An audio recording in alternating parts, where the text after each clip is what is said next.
Margaret Thorley, an award-winning business startup trainer, business coach, and career mentor. She is the CEO of H&R Training Professionals Empowerment Speaker Confidence Build, an extraordinary trainer who has trained 1,500 lone parents and women to become entrepreneurs. She is an author, Single Mother and the Dating Game, Tips on how to maneuver the dating minefield, 8 tips to a better relationship, ideas on how to have a great and loving relationship, Elephants in My Stomach, Feeling the Fear, Wanting to Flee, Stop Undermining Me, I'm Not Stupid, I'm Just Dyslexic, championing the voice and worth of single mothers and fathers.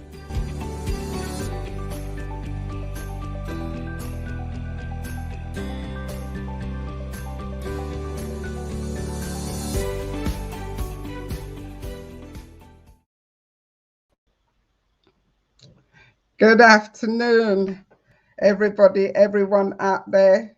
Welcome to the Father Talk Show. It's been a pleasure and a privilege, and I've been looking forward to this day. We have some amazing speakers all lined up for you today. The Father Talk Show, Saturday, the 30th of October. It's a brilliant and amazing day. Why the Father Talk Show? My company, H&R Training Professionals, I've been working for a long time, nearly 10 years, over 10 years, working with single fathers. And during the COVID-19, I find out a lot of the single fathers and the lone parents were really, really struggling, particularly the single fathers. And I thought, you know what? I want to do something. I wanted to create a platform that the single fathers can come in and share their story, share their journey. And for me, having working with single fathers for the last 10 years, it has been the most amazing journey for me. I got to understand a lot more how men think as well. And I've got great admiration for those fathers. And we have some amazing lined up of speakers. We also have women speaking as well. Come on, we can't leave the women behind, because we've got so much to learn from both of us, from the men, the single fathers, the fathers, as well as us as women, as lone parents, and running our own businesses. So we are here live. So I welcome everybody around the world who's watching this program today. You are going to learn so much on this program.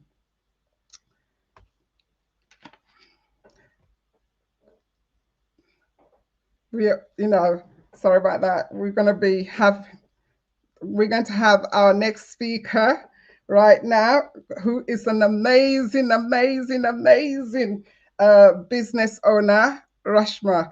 And I have done her program. And come on, let's be honest here. Some of us there as single fathers, you run your own business, okay? And sometimes you need that extra support. And that's what I also want to be doing here as well, is bringing women and also men who have got the amazing skills that you need. Now, we got Rashma here, and Rashma, welcome very much. Please come on and tell us about you, what you're doing, and what you can offer our single fathers and out there regarding about business. My pleasure, Margaret. First of all, thank you so much again for having me on, on this very, very special occasion. It means a lot to me to be a speaker today on this particular platform. So thank you very much, Margaret. You're welcome. Please tell our viewer who you are. Yes, coming to me now. Who am I? So my name is Rashma. I am a sales and marketing coach, and I specialize in working with self-employed people and micro businesses. My signature program is all about helping people accelerate to their first 75K. And the reason why I do this, I will come to my qualifications, etc. But I want to share with you why I do this. I genuinely believe that work should be joy. I genuinely believe that if we're going to spend so much time doing something, it should be something that we love. And work is part of life. You can't keep one separate from the other. And I've come across so many people who are so passionate about what they do, but they didn't know how to communicate that. And their dream died because of that. And I didn't want that to happen. You know, it really fills me with such immense joy and fulfillment that I can provide in my own small way in this world. I can provide something that helps people's dreams come true. That is absolutely fantastic. Thank you. Now, the floor is yours to share what you're doing. Thank you very much, Margaret. So today I am going to be speaking, just before I move on to the topic for today, also to just let your viewers know a little bit about who in terms of professional qualifications. So my professional qualifications are, I used my 15 plus years of entrepreneurial experience to do what I do. Plus I use my professional qualifications. I am a certified life coach, as well as I have an MBA in entrepreneurship, and I'm also a certified digital marketer. So I use those skills to help my clients. That is fantastic skills. I know our clients out there who are listening, our single fathers, they're going to get so much from you. So please go ahead.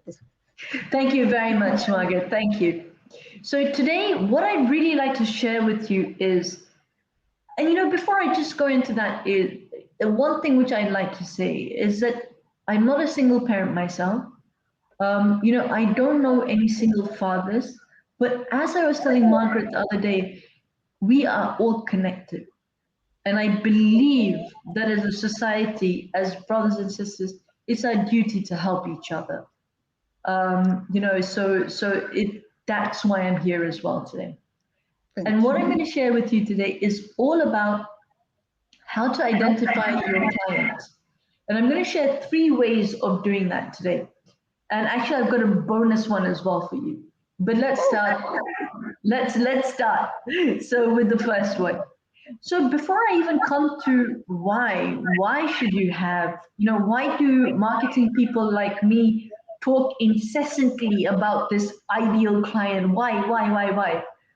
And there's 4 reasons for that. The first is that when you communicate, it's meaningful.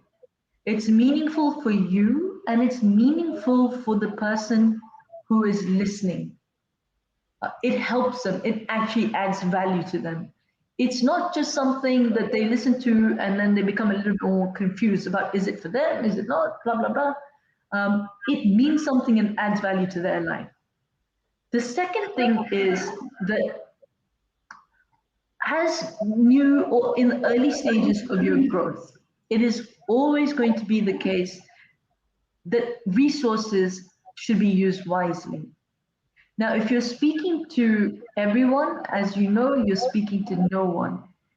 And imagine that if you were directing your marketing efforts towards one direction, instead of that, you're having to spend that time or money or whatever the resource is in so many different directions. And that's why it's not good for you. The other thing as well is that I believe that when you do this, you actually appreciate this person. You see them, you actually see them, you feel them. This person suddenly becomes your best friend. And that leads to my 4th point, you care. And when you care, believe me, it comes across to your clients and your world will change because they can sense that authenticity from you. So this is why. Now we come to the how. So the first method is the dreaded template method. But don't worry, I'm not going to give you any templates today. I'm not going to do anything like that today. What we are going to do is that I'm going to explain to you the reasoning behind these templates. What are they actually trying to do?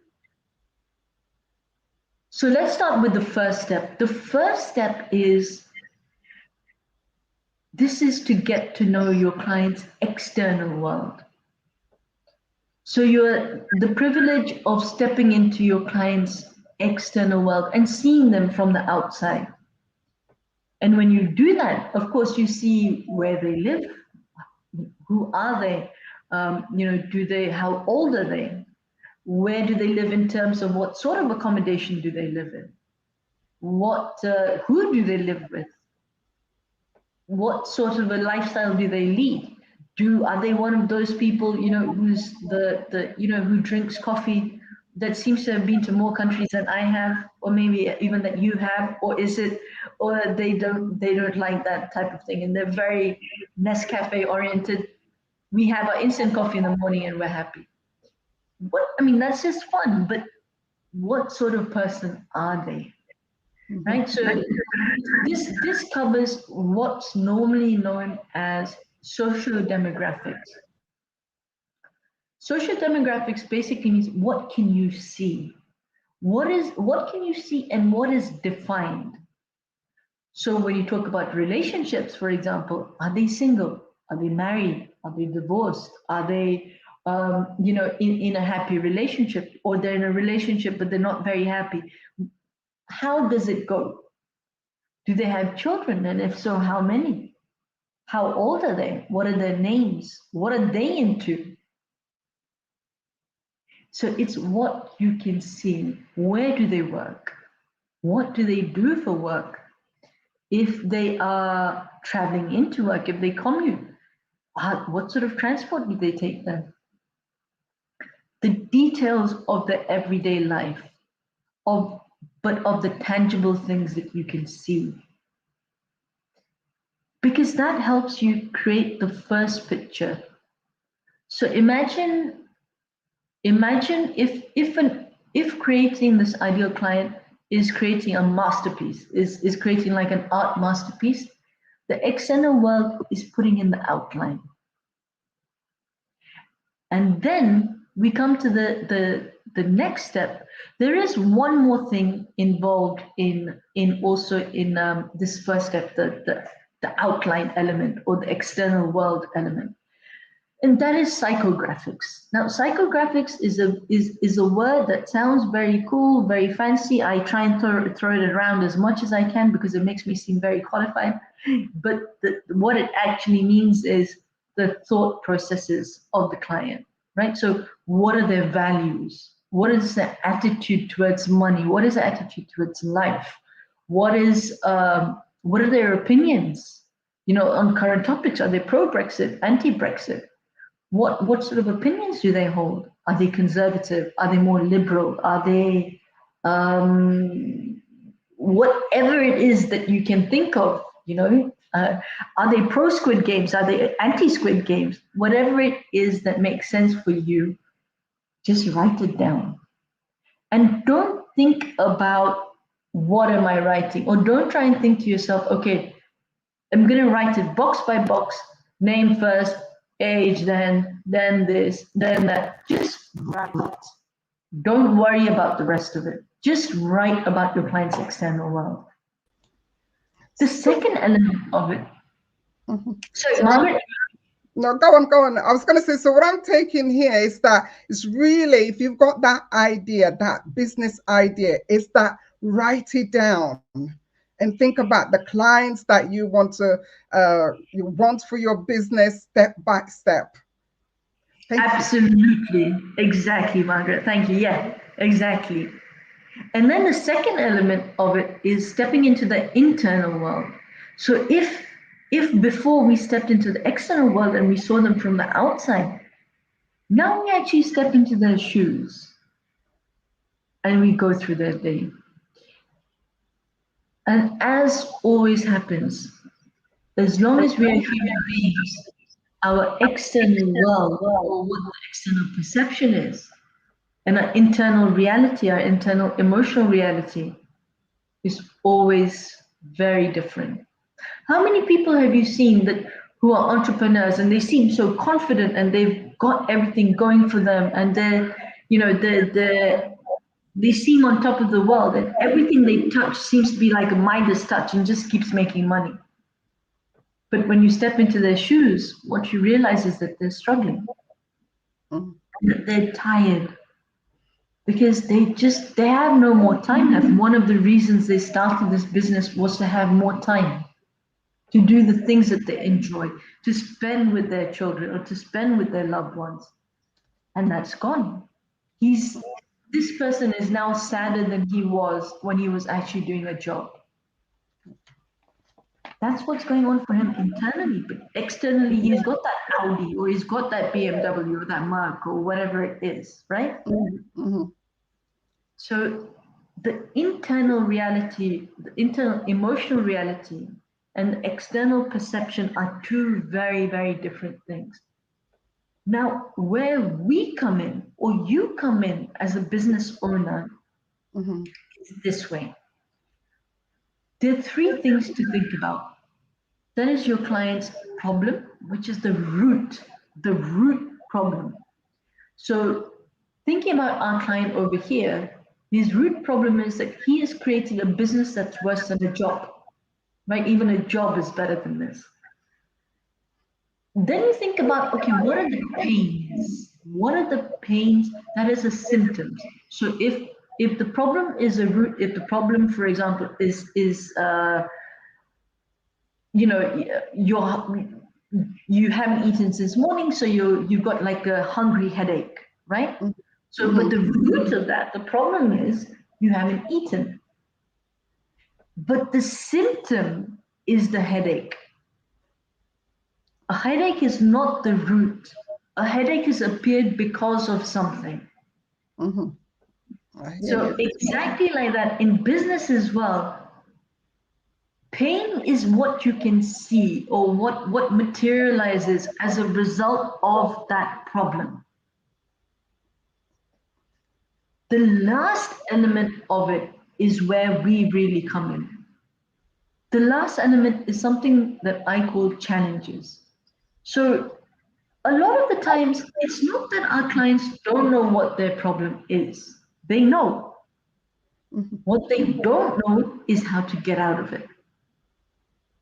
So think about your clients' challenges in this way. What keeps them in the situation that they are in at the moment? Okay. What stops them from achieving the life that they want? So, for example, this guy's problems, one of the problems could be he doesn't know about the productivity apps that he could be using to save his time. He doesn't know that he can delegate because he's so used to controlling things. So he doesn't delegate. And he has a mindset issue with that, which you have to help him with, right? He doesn't put down strong boundaries. And so on and so on and so on. Challenges are many. And keep writing. As Margaret and I were saying, when you have that outline, when you're putting in that outline, keep writing. When you're doing the internal reality, when you're really stepping into their shoes, don't think of boxes. Are we a box? Are you a box? No, we're people. We're living and breathing people. So we're not just boxes that we can be consigned to, black and white boxes. So just keep writing. Write the story of your client. And then when you come to the third part of it, which is like we said, problem, pain, and challenges. Keep writing challenges. There will be many. But what you will find at the end is that they have themes. So for our friend, for example, one of his biggest themes could be productivity. And there could be a lot of things under productivity that's one area where he has a lot of challenges. So you see themes coming alive, and those are normally 3 to 5. And that's what you help your client with. And that's what you say, because you know how to help them now, because you understand so clearly. And that, when you get to that stage, is when you have your masterpiece. Your thoughts on that, Margaret? What?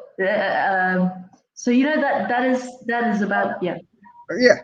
Do you know, that is amazing. Absolutely fantastic. I love it because I've heard you speak when you told the journey of your clients having the pain. What is the pain of that clients they're having? What are the challenges and how could you help them best? And what are the benefits? You know, and I've kind of done your training. Now, can you tell us what you have coming for our listeners out there if they want to contact you? When is your next training?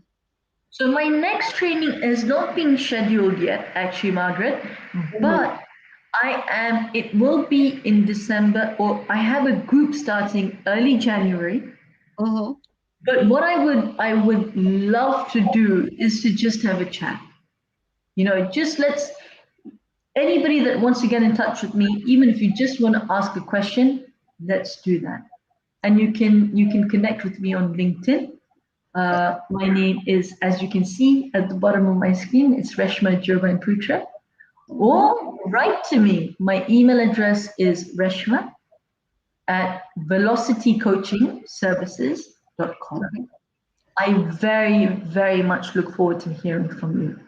And Margaret, I'd just like to add two quick methods as well Okay. that your Very quick audience one. can use. Please do, because I think they're going to benefit. I know I'll benefit from your training. So please.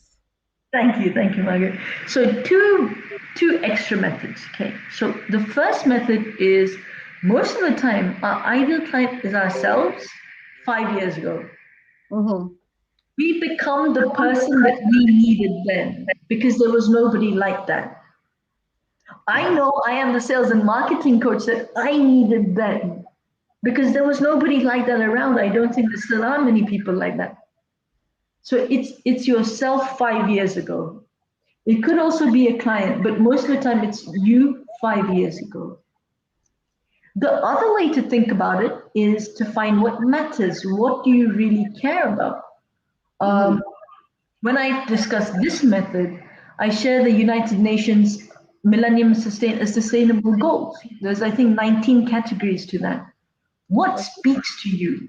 What speaks to you? Gender inequality, Mhm. education, poverty? What speaks to you?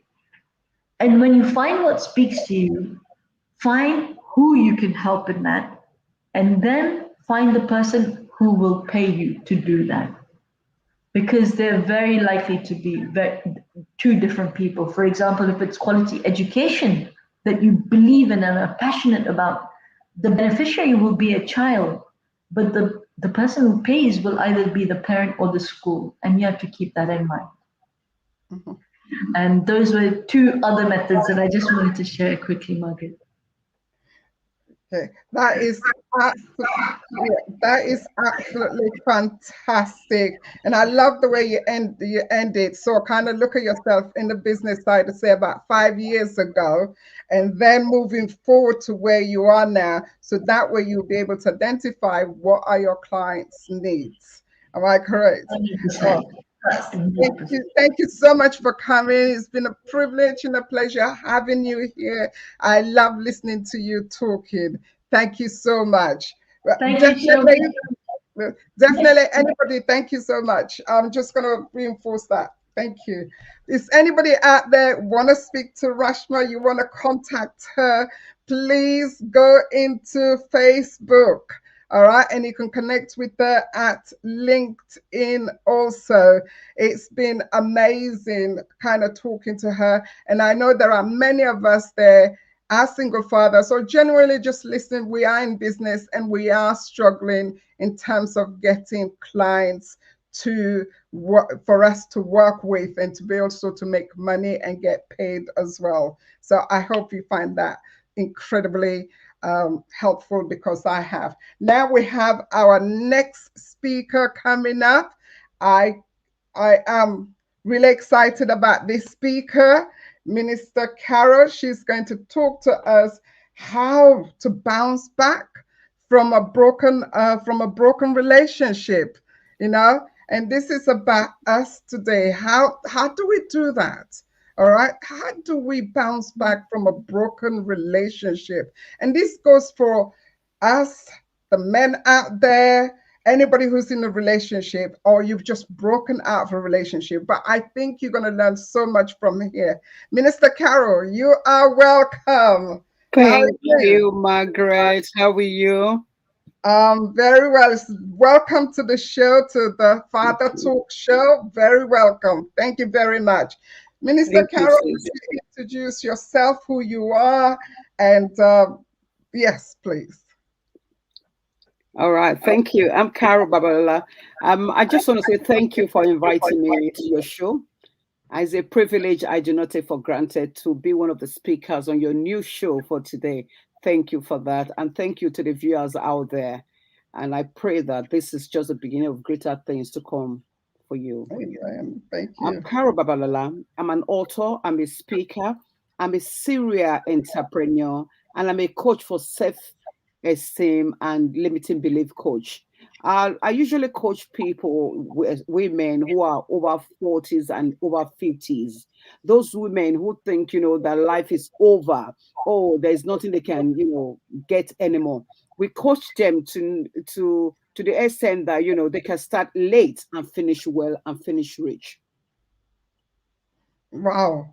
Wow. Now you also have your own show as well. You also kind of the CEO, okay, for some amazing awards on that. I don't want to say it, but you tell the viewers about all the work you've been doing out there as well.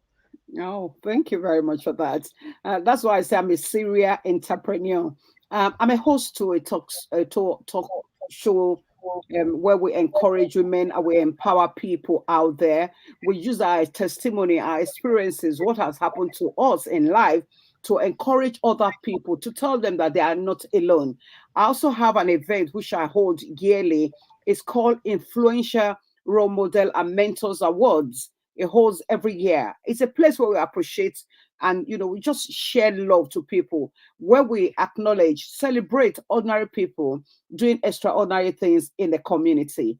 And of course, I have another show coming up on the 13th of November.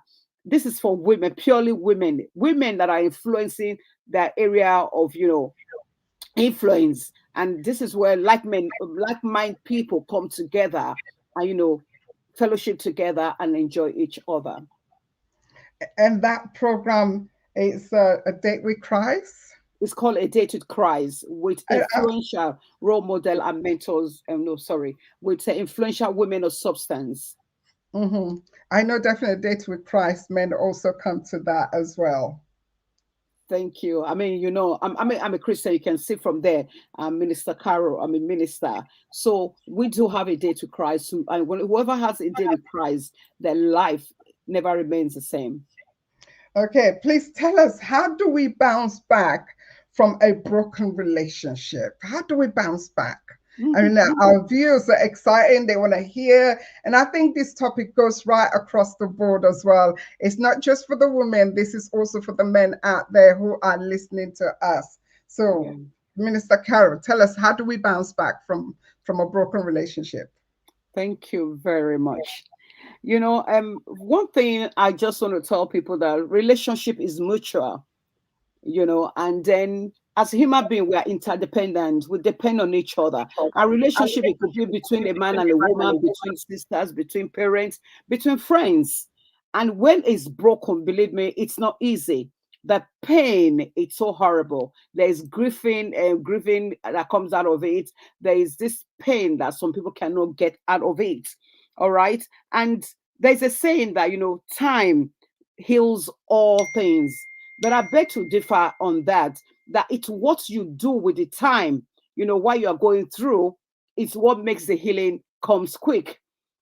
So if you just stay without, doing anything, there'll be no healing. Healing will not take place. So with that time, what should you do to bounce back from a broken relationship? Like I said earlier on, broken relationship, it's very, very painful, and it's like, part of you is gone. It could be a friend, it could be even daughter, mother, father, son. You know how painful it is when somebody that you used to be together is no more there. It is very, very painful, and it changes people's perception, life. So here, I just want to give you some keys, which you follow. It depends on individual. But one thing I just want to encourage people out there, that whatever you do, you have to be intentional about it. You just have to be intentional about it. So one of the key I want to actually tell people is that to accept and acknowledge that the relationship is over. Some people, when they have issues in their relationship, it could be even temporarily, but just accept and acknowledge that relationship is over. Most people don't believe it's over. They brood over spilled milk for a very long time. They do all, and the other person is gone, is going on, is investing, is changing life, but you are there, crying over spilled milk. I'm just here to encourage you. Accept it and acknowledge that that person has moved on. What do? You have to move on as well. That's the first step that will give you the power for a bounce back to be a better person. I know it's not easy. The pain, it's too much. But what do? You don't have to stay there having a pity party and crying. So the next thing to do is to take responsibility. It takes two to tango. There are some things that you have contributed to that breakup. You might be saying, "Oh, I don't." No. When you look at it, really, there are some ways that you have contributed to that breakup, or it's the way maybe the way you behave, the way most people, the choice you make. It can be the choice of the person that you have made that you contributed to that breakup. What do? You might be saying, "Oh no, he cheated on me, he did this to me." No, take responsibility. No blaming. Stop blaming each other. Stop blaming the other person. What do? Start cleaning up. Start cleaning up yourself. And take the time of crying, use it to invest in yourself, rediscover yourself, because anything that is broken needs to be amended. The moment you know it's broken, try to amend it. And mending things take time. It takes consistency. It takes hard work. So work on yourself. Find out those things that you're not able to do before and start doing it. That's number 2. Number 3 is forgiveness.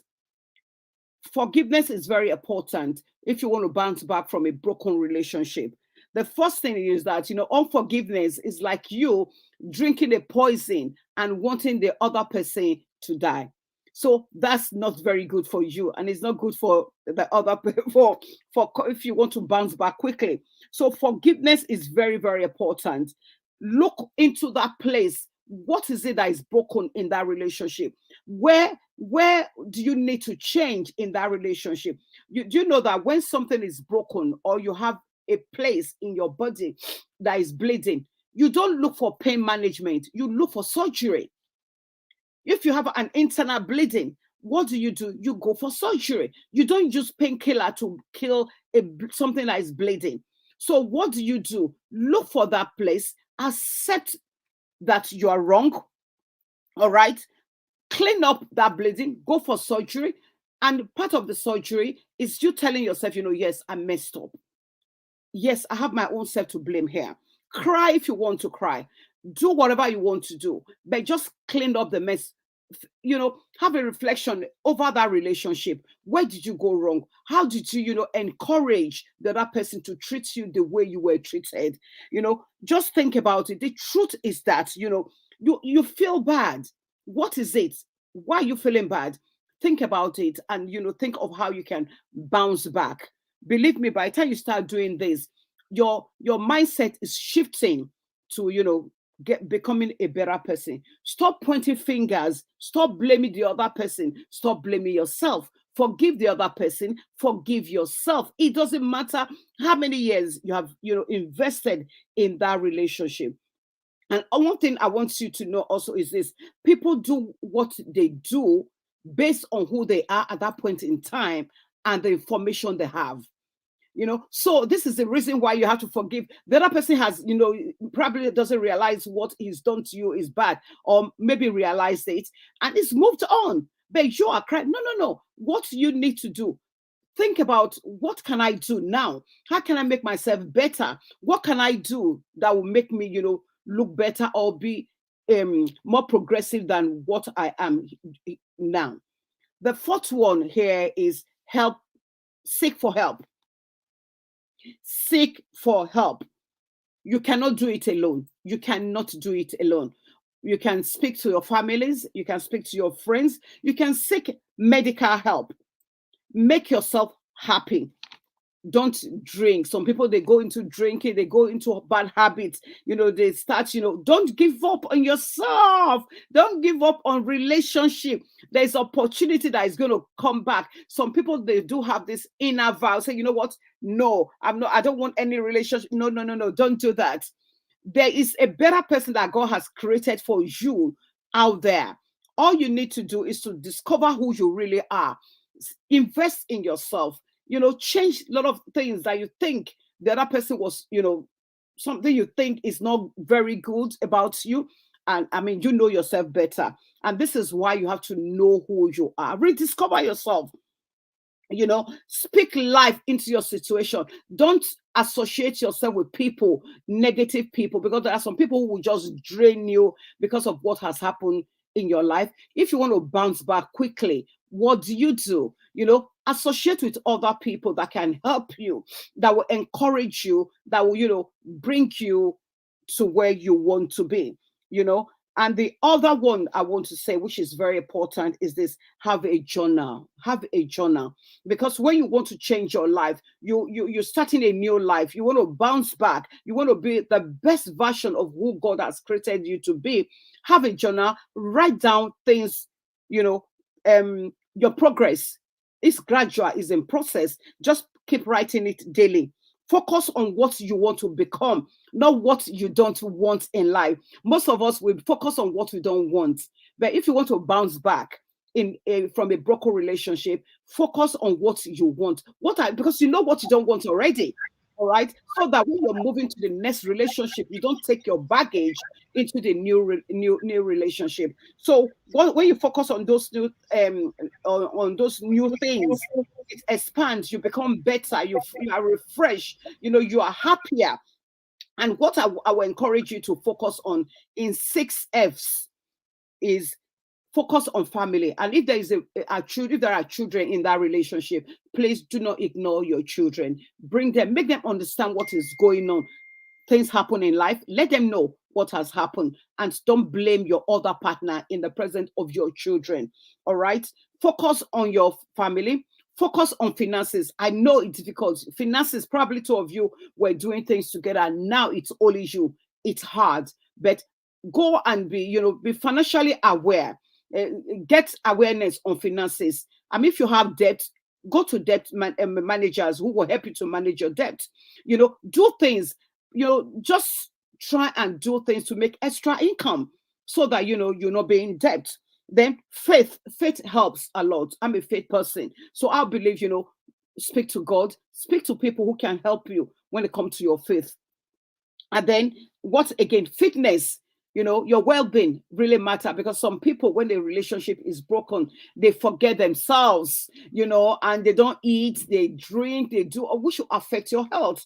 Make sure you exercise yourself, take good care of yourself, eat well, and this will help you to bounce back quickly. And of course, fun, have fun.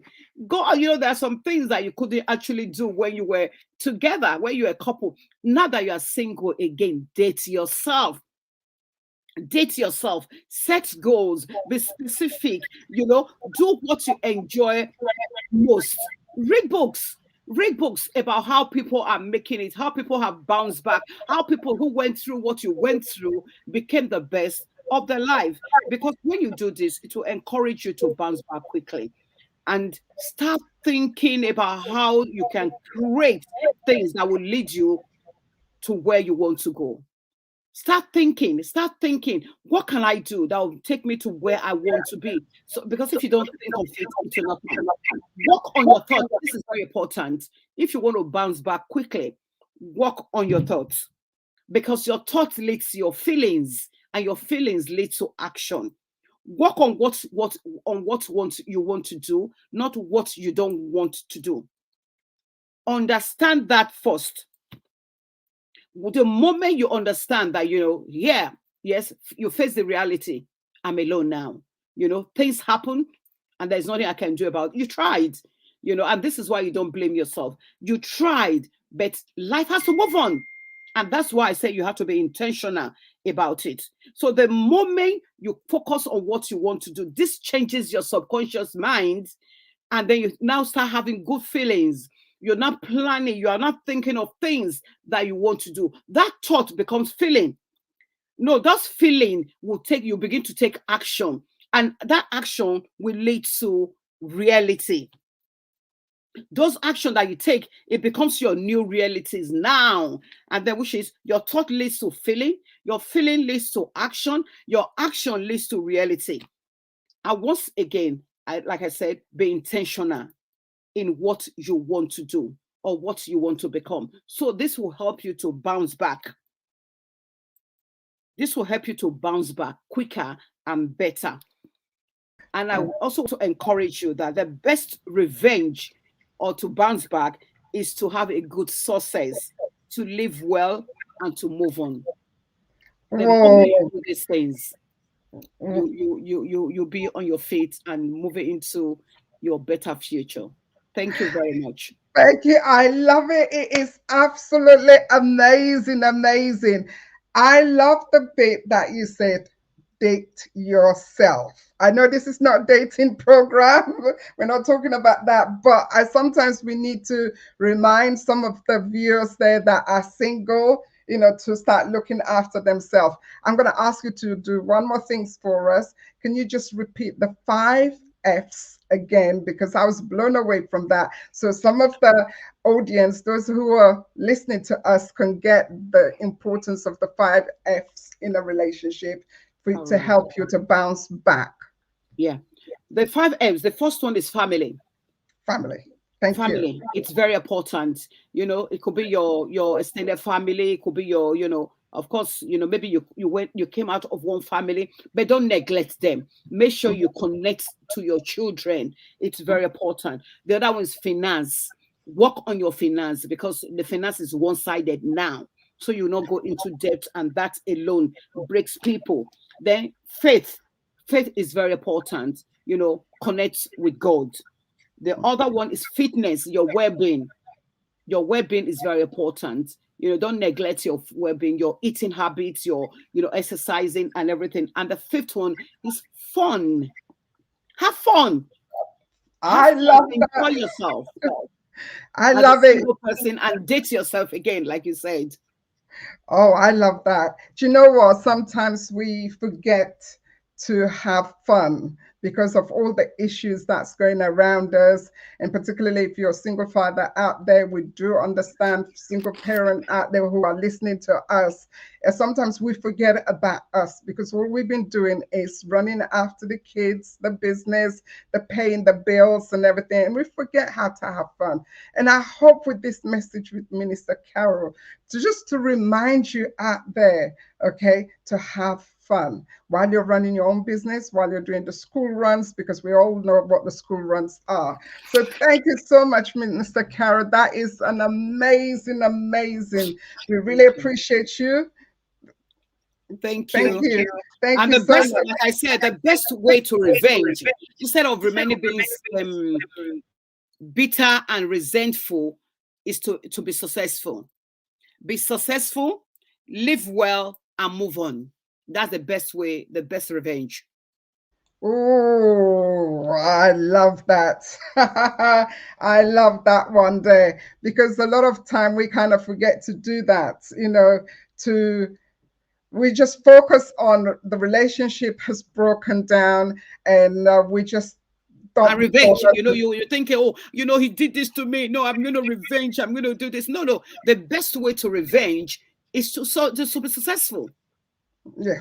Probably the person is looking at you, because in some relationship, oh, who are you? Who do you think you are? You are not this, you are fat, you are not educated, you are not and if you look at yourself, actually, there's so much in us, both the man and the woman.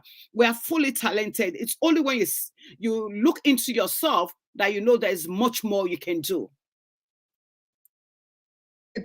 there is so much that we can do, in this life. There is so much. And thank you so much for reminding us on that as well. It's been amazing, amazing speaking to you, Minister Carol, and I've learned so much on listening to you, how to bounce back from a relationship. Thank you. Really appreciate with you there. Thank you too for inviting me. Thank God you. bless you. God bless you. Really appreciate you. God bless. Have a Thank lovely you. day. I'll see you later. We'll see you later. Have an amazing day. To All right. all the much, for being here, listening to us. I hope you are listening and you've taken the 5 F's to do with family when you're breaking up with the family, what you need to do. And I do understand, because sometimes that journey with us. And today we are here on the Father Show. Yes, the fathers are coming. Don't worry. I keep saying the Father Talk Show, and yet you're just seeing all the women coming in to talk. And I just feel we can't leave the women behind. They have to be part of this journey. The men are going to come, and I can't wait to speak. Okay. Now I'm ready for our next speaker, amazing speaker, Daniel. He is our next speaker, the single father in the room. I just can't wait to hear from Daniel. And I know he's been really, really busy, but he's all about passionate. And that's what I love about Daniel. We've shared a stage before, and he's passionate about helping single fathers or fathers out there to learn how to let go. But I tell you what, I don't want to spoil it for you. Let's bring Daniel out and let him tell you yourself. Hi, Daniel. How are you? Hey, Margaret. How you doing? Can you hear me okay? Yes, we can hear you okay. Good, excellent. Okay, great. Yes. Really lovely to be here. Thank you so much. Welcome to be here. Daniel, please tell our listeners out there all over the world, who are you? Okay, so my name's Daniel Tchaikovsky, and I specifically speak about letting go. And what does that mean to let go? That means to let go of the stuck emotions that are inside of us that could be blocking a more harmonious existence, a better, fresh, newer perspective on life. And I literally work with people one-on-one, one-to-many, and help them literally let go of this energy. And when they do, they find that certain things in their life begin to change. And when you invited me to speak on this show, it was something that for me, I thought would be absolutely perfect for men that are struggling being fathers. I know quite a few men who have had, let's say, for example, relationships that have split. They've had children in their relationships, and for some reason, the parent, the mother, has decided to stop, visiting rights to these fathers. And yeah. And we have a lot of that happen, isn't it? What are some of the struggles that the single fathers are going out there? Because of the whole thing about the talk show is really reaching out there. So what are the struggles some of the single fathers are going out there, and what's happening, and how could they go and get help, support, and also tell us what you're doing, please. Go. Yeah. So ultimately, I think some of the struggles are literally is there's a lot of good fathers there, really genuine people, and they're kind, they're considerate, and when they're with their children, they love them so much. But what's happened is that the relationship with the partner has, run its course. It's dissolved. It's no longer, sustainable. And because often both parties don't let go of that anger towards the other, what tends to happen is that a lot of the time the female in the relationship will say, well, actually, because I still haven't let go either, I'm still angry at my ex. they use the child against them. They use the child to try and hurt the man in the relationship, and this is very damaging. They prevent visitation rights. They may unconsciously or sometimes consciously say negative things about the father, saying perhaps the father doesn't want to see them, which is often completely false. And sometimes I'm going to be open up, put my hands up and say, sometimes it is true. Perhaps the child, the father is so disconnected that they're not able to see the child. But often this is not the case. What really happens is, so many good fathers are prevented from seeing their child because of the anger that is still present within the woman and also within the man as well. There's two sides to the equation. Does that make sense? Oh, hold on, you're on mute. Yeah. Sorry, it does make sense because I've been working with single fathers for the last 10 years, and a lot of these things you're talking about comes up time and time again, where the women are holding up to the children that the father can't see them. I mean, I was speaking to one father quite a while back, and where he shares with me, and that really took me back, that he used to cry going to work because he couldn't see his children. And he goes home and he's crying. And that kind of broke my heart, because this is a man truly opening up to all this. Now, can you tell us, how can the men move on to let go, to become a better father, and also to have access to their children? Okay, so there's a really deep understanding to this that we have to take on board, and we have to reverse what we are really, the way we've been conditioned to think. And part of that is to understand that what is actually happening is happening to help us, at some level. But we have to see, how could it possibly be that not being able to see my child is actually designed to help me in some way? How is that going to help me? It's just going to create disconnection. So the way I see it is that when something happens, like we're prevented from seeing someone, you were prevented from seeing our child, or bad things are said about the man, then that brings up certain emotions. That brings up anger. It may bring up frustration, and these emotions are often the gateway to the resolution of the issue. So, for example, as anger comes up about the situation, about what is happening, if a choice of love is made, a choice of acceptance, then that anger can be processed, that anger can be let go of. However, if we instead start to continue to be carried along by this anger, what happens is we're stuck in blame. The cycle continues and we cannot fully let go. So we have to make the choice to drop blame. And, the previous speaker as well, she said this as well. We have to drop the blame and learn to forgive. As we make that choice, everything that is blocking that connection comes up. And when we truly say, okay, I'm going to choose to love instead of hate, and I'm going to keep making that choice no matter what, then what will happen is we will end up being in that state of love. We're going to release the anger, and we're going to release any underlying emotional energy that may be blocking, perhaps sadness, grief. And sadness and grief are the gateway emotions to connection and love. So as we let go of anger, we may discover sadness and grief, perhaps sadness and grief about losing the relationship that we never knew that we had. And as this is let go of, all of a sudden, reconnection happens. Yeah. We start to, the person perhaps that we're angry at, that was angry at ourselves as well, now starts to shift their energy, because they no longer need to be that way because we've let go. So they can shift in response to our inner work.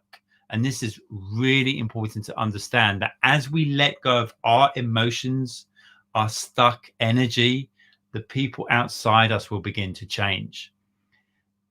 And these will not just be the children, but also the ex-partners. So for any man that is going through a really difficult time at the moment, going through a divorce, who's having difficulty seeing their children, if you can make that step to accepting the person completely for who they are, the ex-partner, and even make the choice that say, no matter what, I am going to love them.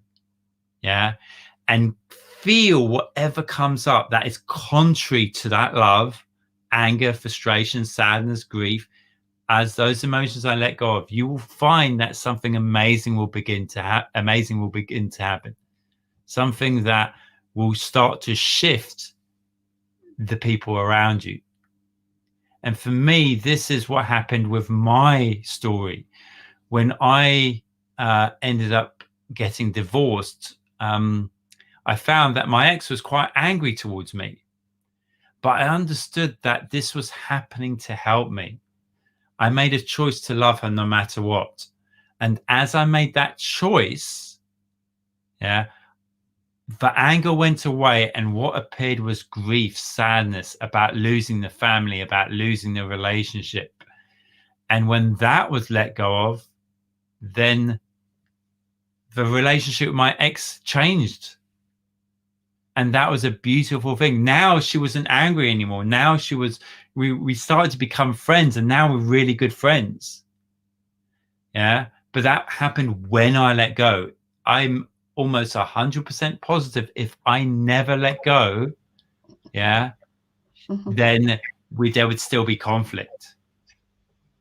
Does that make sense, Margaret? Yeah, yes, it does make sense. Now, you said to me, no matter what happened, the missus was still angry. The wife was still angry, but you chose, no matter what happened, that you're still going to love her regardless. Yes. And then also for me, can you just explain this to the viewers?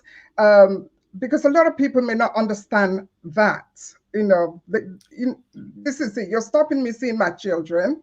Okay. Yeah. Now you're saying to me, actually, not seeing my children is kind of teaching me to become a better person. Can you just explain that to us, to the viewers, please? This is really important to understand, because it's very difficult, very easy to misunderstand this. You know, what you're saying is just setting the intention for love. Yeah, you're setting the intention to love that person, no matter what. As you set the intention, everything that isn't love comes up to be let go of. Everything. Yeah. So anger, frustration. No way am I going to love someone who's doing that. Yeah. You understand that? Yeah. But then when you keep doing it, you keep setting the intention, eventually it will start to dissolve. If you're sincere, if you have strong will, as it dissolves, the true underlying emotions that are hidden by the anger come up. Could be sadness, could be grief, could be shame, could be guilt. A number of things come up. As those are let go of, then the person that was previously antagonistic, making your life difficult, your ex-partner, starts to change their energy also. Yeah. But you need to change that. If you're conscious, if you're listening to these words, then you have to take that step. Yeah. You can't rely on someone else to change. You have to say, okay, I'm going to do it. I'm going to try it. Yeah. And each time I fail, I'm going to give it a go again and again and again. Eventually this will work 100%, because you will be vibrating that state of love. Yeah. And you'll break that disconnection you have. And if you're going through a court case, it may be that your ex-partner suddenly decides to stop it. And suddenly decides to talk and to listen and to say, okay, you know what? Let's talk now. Let's compromise. Yeah. But if you don't let go, that is almost impossible sometimes. Yeah. So what I'm hearing you saying, which is really important, really the guy who's going out, the husband, the ex-husband, the ex-partner that is going through this journey, having all this anger inside them, is really have to stop, sit back and take control of their own feeling, or recognize their own feeling, what they're going through. Yeah, to understand that all this is happening to help them let go of this anger, to help them and this may not just have been anger to do with a relationship. It could be from previous relationships, you know, and it may be grief and sadness from previous relationships that they never fully let go of.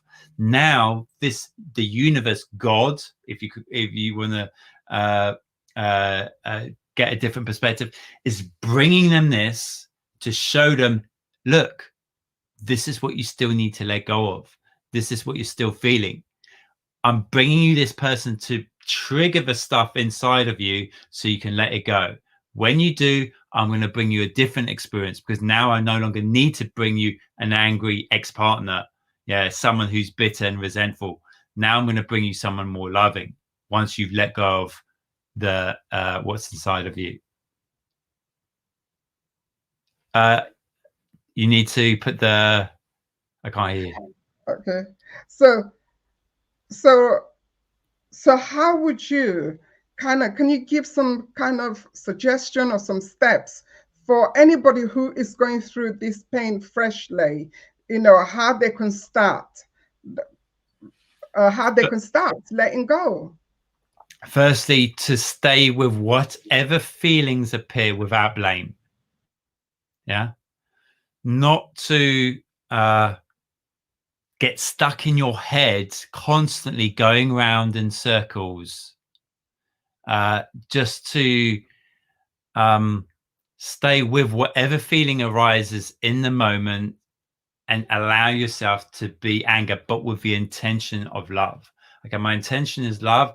I'm going to stay within the anger, but I'm not going to attach myself to a narrative that goes against love. I'm not going to get involved in angry thoughts. As soon as they arise, I'm going to drop them, and I'm going to drop them, and I'm going to keep on dropping them. And I'm going to keep on doing this until I discover what's underneath the anger, what's underneath that. Yeah, and it could be grief, and a lot of the times it is sadness. Yeah, and when that comes up and that is felt completely, unconditionally, even to the state of not wanting the feeling to change. This process is not really about feeling better. I say this to my clients all the time. It's about getting better at feeling. When you learn to feel your emotions unconditionally, you learn to love yourself unconditionally. When you truly feel what it is within you unconditionally, the anger, and just be with it. Okay, I'm going to be angry. Yeah, and don't try and change it. You're not trying to change it. You're not trying to bring yourself into another state. You're just trying. You stay with that. Okay, so what you're saying, you got to feel your emotions, and you need to go through that journey that you are going through. Don't step back, don't be shy from it, but go through it, that journey, to be able to heal yourself. And to drop the story, that's very important, because a lot of times these strong emotions come and then the mind goes into overdrive. Yeah. Emotions create thoughts. Yeah. The suppressed emotions create our unconscious thoughts. And as long as the suppressed emotions are there, we're going to be constantly thinking. But when the thoughts come up, if we say, no, I'm not having any of it, my intention is love. Yeah. And even, just start slowly. It may just be acceptance, but then keep heading towards that goal, and you'll keep releasing these emotions. As you do, the people around you will begin to change, even your children. Yeah. This is how I parent. I parent by working inside. If I have a, say, communication with my daughter, and I ask her to do something. She's 14 years of age, and she doesn't, or she triggers something in me. I'm like, okay, what do I need to let go of? So I stay with that feeling. And as I let go of it, then now she's more open. Yeah. But as long as I'm stuck in the anger, because everyone senses this at some level, that we're carrying this, which is why we're being brought the people that help us let go of it. And, often the universe or life brings us not what we want, but what we need. Yeah. We may want a harmonious, loving, connected family or relationship or divorce, but life isn't bringing us this, because it's bringing us someone who's resentful and angry and who's making our life difficult, to bring up the very emotions that need to be brought up to live a harmonious, connected, loving life. Does that make sense?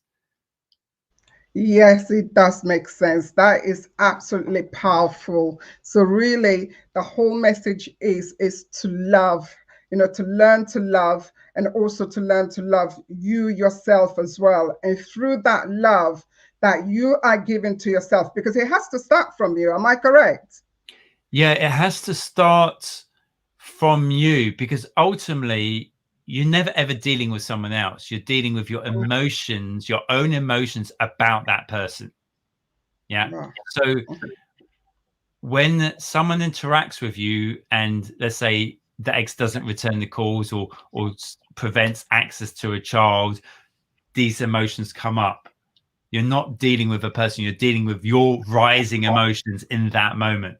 And unless you learn to love those emotions unconditionally and accept them unconditionally, and it's difficult to learn to love anger and sadness and all of that, I understand that, but it's a gradual process. But unless you learn to love that, then you cannot release that. They'll be stuck within you. So that's why you also have to drop blame, because blame suppresses emotion. Once you blame, then the other person has to change. You don't have to do any work. But when you drop the blame, then you are responsible for feeling those emotions. And it's painful. It's not easy. Sometimes there's a lot of sadness, a lot of anger, guilt, all of confusion, all of that comes up.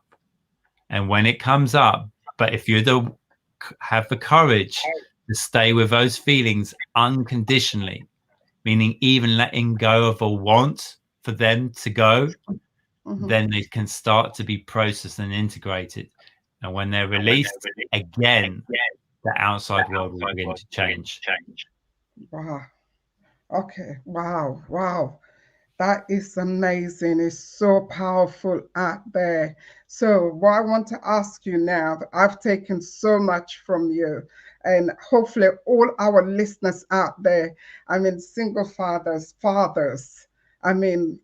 Daniel's given so much from us. I hope you've learned so much and you've taken so much from this, how to let go, that anger, and start building the love inside you. Like he says, it starts from you. It starts from us to be able to open that door so that we can become better fathers or better mothers, and to be able to connect with our partners, our ex-partners, and so we can work for the better of our children. That is amazing. Now, for our viewers out there, Daniel, if they want to contact you, what have you got in line? Have you got any program happening? Have you got some groups? How could they contact you?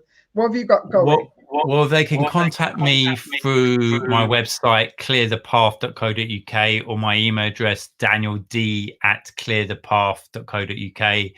I'm also on Facebook. So I often run Zoom sessions around letting go, sort of workshops with a group of people as well. So where we do these exercises, and on a one-to-one basis, I do a 12-week course, a 12-week journey, which is a voluntary payment basis. So, after each session, you can volunteer if you've got benefit from that. So, and it also arranges a sliding scale of payment, because some people are like, well, listen, I need to know how much to pay you. So, I do a sliding scale. So depending on, where you are on your journey, financially, for example, you may only be able to afford to pay X amount and someone can afford to pay more. So I cater for that because I want this work to be available for everyone. So that's a 12-week program that I do individually, plus the workshops, Zoom sessions. Yeah. Are those Zoom sessions and the workshop, are they ongoing right now? Yeah, I ran the last one, I think it was a couple of weeks ago. Just today I was speaking at a conference and we done a little letting go exercise there. So as and when I decide to do them, then I get people contact me saying, when are you doing the next one? And then I'll do maybe a couple, but I think I'll probably do the next one, if not this week, maybe the week after that. Okay, thank you so much. Thank you for being here. My pleasure, Margaret. Thank you. It's been amazing meeting you again, speaking with you, and I really feel what you've shared, a lot of our viewers out there will be able to learn a lot, to learn to let go and learn to love themselves, that everything starts from them. Even for me, I'm going to take some of that for myself as well to use. Not just for the I really do hope so. I really do hope so, because this is so powerful work. This is incredibly amazing. When you actually, when you notice what happens outside of you when you let go, it's wonderful. Thank you so much again. Thanks for having me. Thanks, Margaret. Thank you. Take care. Thank you. Yeah, you too. Thanks a lot. For all our viewers out there, amazing, amazing, amazing, amazing, amazing. I hope you've taken so much from this. I mean, just for me, I'm learning so much from hearing the men's story, what they have to go through, not seeing their children, having the breakthrough, also having to change the way they do things. So this is for all of us out there, and I hope you are learning out there. From the Father Talk Show today, I know it's very impactful and very insightful hearing the man's story. Now I've got my other speaker coming in. Okay, it's another lady, but she's going to speak to us about parenting, which is amazing. I mean, all of us, like I say, there's no way I can have the Father Talk Show without bringing in the women as well, because we've got so much scope to learn from one another. And I'm sure some of our speakers, they are learning from the men that are speaking and going to be speaking, as well as we're learning from them. Now our speaker is here. Twitter, come on board. Hello, yes. You're welcome, you're welcome, you're welcome. Thank you. Hi, everyone. I mean, I'm so delighted to be here. And first and foremost, I would like to thank Margaret for inviting me in her platform on the event, the Father's Talk Show. So I just want to, and I want to thank the other speakers as well about their amazing speeches they did. And actually, I made some notes and they dropped some gems. So it's amazing. So we all learn from each other. So in a nutshell, so let me just introduce myself. My name is Tauta Avduli. I am a bestseller author of the book Born to Stand Out and Not to Fit In, and the soon to be released Family Legacy of Love. I am a motivational speaker, certified Les Brown Power Voice Academy, a transformational and parenting coach. I deliver coaching, training, workshops to different institutions, organizations. I am very passionate about what I do. And my mission is to bring in the world an education reform system to teach parents super skills and how to live a legacy of love. And I pursue with hunger for inspiring leaders of tomorrow and have a peaceful world. So yes, this is who I am. Now I have prepared some slides today actually for the viewers. So I would like you to just to sit, relax, have a cup of tea, and even take some notes as well. So may I share the screen, Margaret? Yes, you should be able to. You should be able to share the screen. Okay. Yep.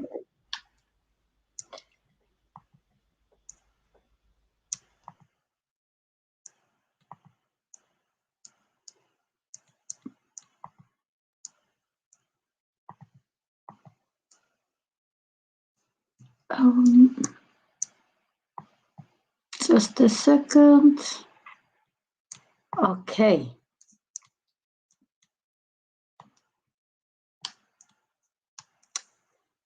Can you see my screen? Hello? Margaret? Margaret? Yes, we can see your screen. Yes, we can. Thank yes, you. We thank can you. see your screen. Thank you. Okay, thank you. So my topic today is lead by example.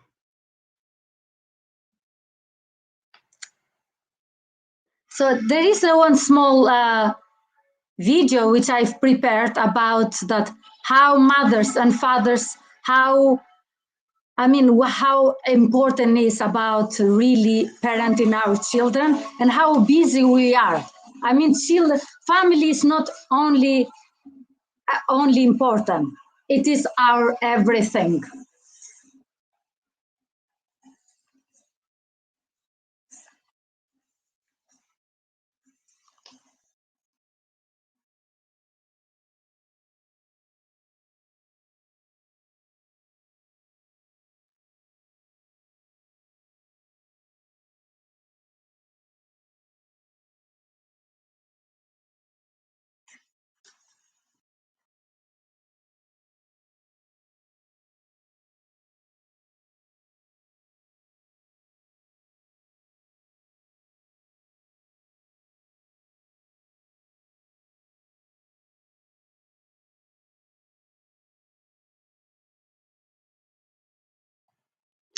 So yes, that's a short video that just want to kind of see how important family is, and also like seeing a perspective of how busy family, a house, a home that can be in each of one of us house. So this is about me as well. My books. One is the Born to Stand Out. The other one soon to be released, Family Legacy of Love. So, and my collaborating books as well is 100 Most Successful Women, and the other one is with Les Brown students, Cultivate Your Mindset for Success, which is going to be launched and released on December. And some of my media as well, I've been to different TV channels, radio programs, and podcast, magazine, newspapers internationally. And my work has been featured, and I've been featured to different TV stations as well. So, Family Legacy of Love. When I was a child, I used to ask my mom, what does it feel to be a mother? And my mom would answer, it is a feeling that cannot be compared. Nothing can be compared with the feeling. It's something that is your everything. But you will know when you become a mother yourself, she used to say. I never knew how much love your heart could hold until I became a mother myself. So when it comes to parenthood, we strive that our relation with our children is ideal. Family goes beyond bloodlines, birthrights, and last name obligation. To me, family includes people in your life who commits to love you unconditionally, regardless of everything else. I dare you to show me a woman that after leaving a personhood and came to motherhood, her life didn't change completely. Ursula Rajneesh says that the moment a child is born, the mother is also born. She never existed before, but a mother is something absolutely new. I would like to invite you to close your moment for a moment, please. Imagine the first day that you hold your child in your hands. You feel so amazed, a mind-blowing moment. And all you wish and longing for is to be the best parent, the best that anyone can be. Open your eyes, please. Could you please write down what did you feel?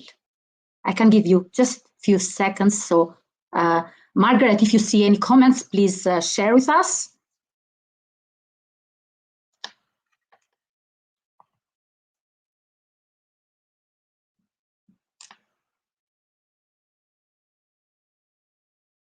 Okay, I'll continue. We'll have the comments later. So, for me, since I became a mother, I thought that I could be the best mother that I could be. I could do everything right and could then be the best mother that I longed to be. But then I realized that to be a mother, you don't need to be perfect. Just be with your children, love them unconditionally, listen to them attentively, not only with your ears and eyes, but also with your heart. That changed my own parenting. Have you felt like Jennifer Aniston in the comedy Merle when she said, "When I am at home, I think about my work. And when I am at work, I only think about home." I know we all do that, but you are not alone in this ongoing battle. There are many extraordinary women who have managed to be successful in their career and their in business life too. And science has proven that being a working mom does not harm your children, but in contrarily, it teaches them to be resilient. So let's see some of the successful mothers have said about mothering. The truth, Michelle Obama says that the truth is that despite me being the first lady and he's the president, our main job is to make sure our kids are in the center of our attention. This is the greatest legacy we will leave. The beautiful Sophia Loren says, when you are a mother, you are never alone in your thoughts. A mother always has to think twice, once about herself and once about her child. Also, Victoria Beckham says, I feel constant struggle with myself to be the best mom that I can be. Even when I have to travel for work, I feel the absence of all the time, of their absences all the time. Sheryl Sandberg, it says, I did not realize how difficult it was to achieve the right result at work when you feel depressed at home. Being a mom is the most important and the modest job in terms of position I have ever had. Also, Cyrene Williams says, knowing that a wonderful being waits for me when I get home, I feel that I don't need to play any more games. I don't need money, titles, or prestige anymore. I love them, of course, but I do not need them to be happy. This is completely different feeling for me. So mother, how beautiful this word sounds. Motherhood is a very difficult role, and it cannot be compared with any other role, yet it gives you the greatest joy in your life. What makes a great mother is giving her child unconditional love and supporting them. She sacrifices everything, her body, her time, sleepless night, feeling bored, neglected, a messy house, toys on the coffee table, painting, fingers on the walls, and in the end, everything is worth it. My mom. All mothers are precious and special in their own way. My mother is my heroine. She is my idol. I would like to share some lessons that my mom taught me and which made me the woman that I am and I have become today. She used to say, she gave me confidence. The greatest gift that she gave me and taught me is confidence. People used to say to me that you are talkative, you are chatterbox, you talk too much. When my mom would say, talk, mommy, talk. Let her speak. This gave me so much confidence. This gave me, I wanted to fly like a butterfly. The second tip that she taught me is respect. She used to say, respect others for who they are and not what you want them to be. Accept their differences, behave respectfully, and do not think that you are superior or better than others. Respect is so important because without it, children can't value themselves and let alone others. Honestly, over hiding the truth, the third tip. Teaching your children to tell the truth no matter what the mistake. Teaching your children the value of honesty and integrity is a must. Teach your children to avoid little lies because a lie is a lie. And to teach your children not to tell lies and seeing them, you do it, that is like a hole in your words. They will not listen to you. A lie is a lie, no matter, because in the end, is very confusing for the children to hear you lie and punishing them when they do it. Your children watch you, they will learn from you, and subconsciously, they will follow you. I pass this value to my children now. Faith. My mom taught me to believe in God or in divine high source or power or universe, whatever that may be. And that helped me in all my adversity, struggles, whatever I'd been through. I always trusted in God. No matter the weather, I thought the sunshine will come very soon. So believing in God for me was a must, and for me, it was like the woman that I have become today. I treasure this as the most powerful and values that my mother taught me. Believe in God, because the burden becomes lighter. I would like to share with you some of the findings that is being said from Howard University studies showing how to raise happy children, successful children. There must be two elements involved in this. First one, love. As a mother, we have to keep the love as the basis of their upbringing. Create relationship that builds through unconditional love, communication, respect, and deep, meaningful connection. Teach them how to love others, how to love themselves, how to be loved, how to receive love, and in every process of their stage development. The second one is teach them work ethics. Encourage them to do tasks, just like washing the dishes, putting the laundry, doing tasks, cleaning the room, tidying up. So all of this will help them to be successful adults when they come in their adult life. So the legacy, we are the legacy of example. Adults are not born successful. They are shaped in the process. And I would say that they are shaped since the conceiving of the mother of the baby in the mother's womb. I would like to share with you some simple steps how to be a happy parent as well. Because in order for us to help our children to be successful and powerful and the leaders of tomorrow, we have to know how to parent ourselves in order to parent them. So one of the tips is love unconditionally.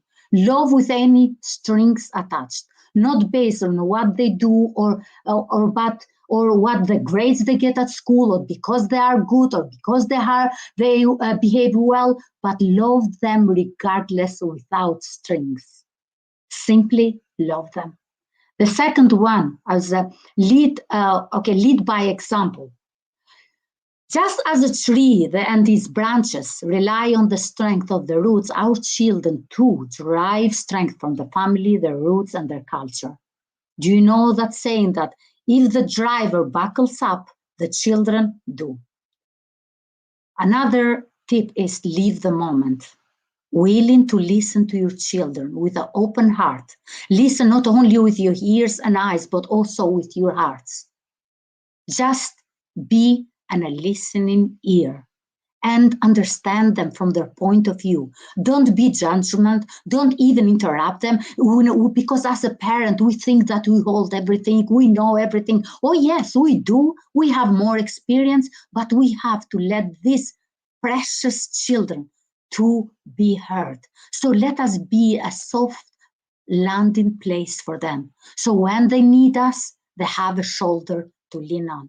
No matter they do any failures or the mistakes, they will come to us, because if they don't find that landing space, they will seek to find that to somewhere else, and they who is going to be their peers, their friends. And if they do that, it's very hard to bring them to our landing space. So please, sometimes be slowly in speaking and quick in listening. So encourage children that failure is not a bad thing. When we teach our children and give them opportunities to fail, we teach them that failure is a stepping stone to the success. Because, that's how it is. We have to fail in the process about to have the success. Help them to find their passion, the calling. We like that our children to be better in everything, but sometimes is the best thing, the excellent thing is to do is to be good. It's better to be good in one thing that excellent in one thing, rather good in many things. So hit the pause button, which I already think I've mentioned that. Have some undivided quality time with your child. Pay attention and listen attentively and validate their feelings. Another step is relaxation techniques. Simple breathing techniques, exercises, or even basic meditation can have a powerful impact on the health and can calm a state of mind of our children, or even to us as parents as well. Bless your children. Words are very powerful force. I cannot stress this enough. Actually, this is a course in itself, a chapter in itself that I have written on my book, Family Legacy of Love. Please, do you agree with me that a life can be changed forever just by saying a single phrase? Words are powerful to heal or to hurt, to empower or to humiliate.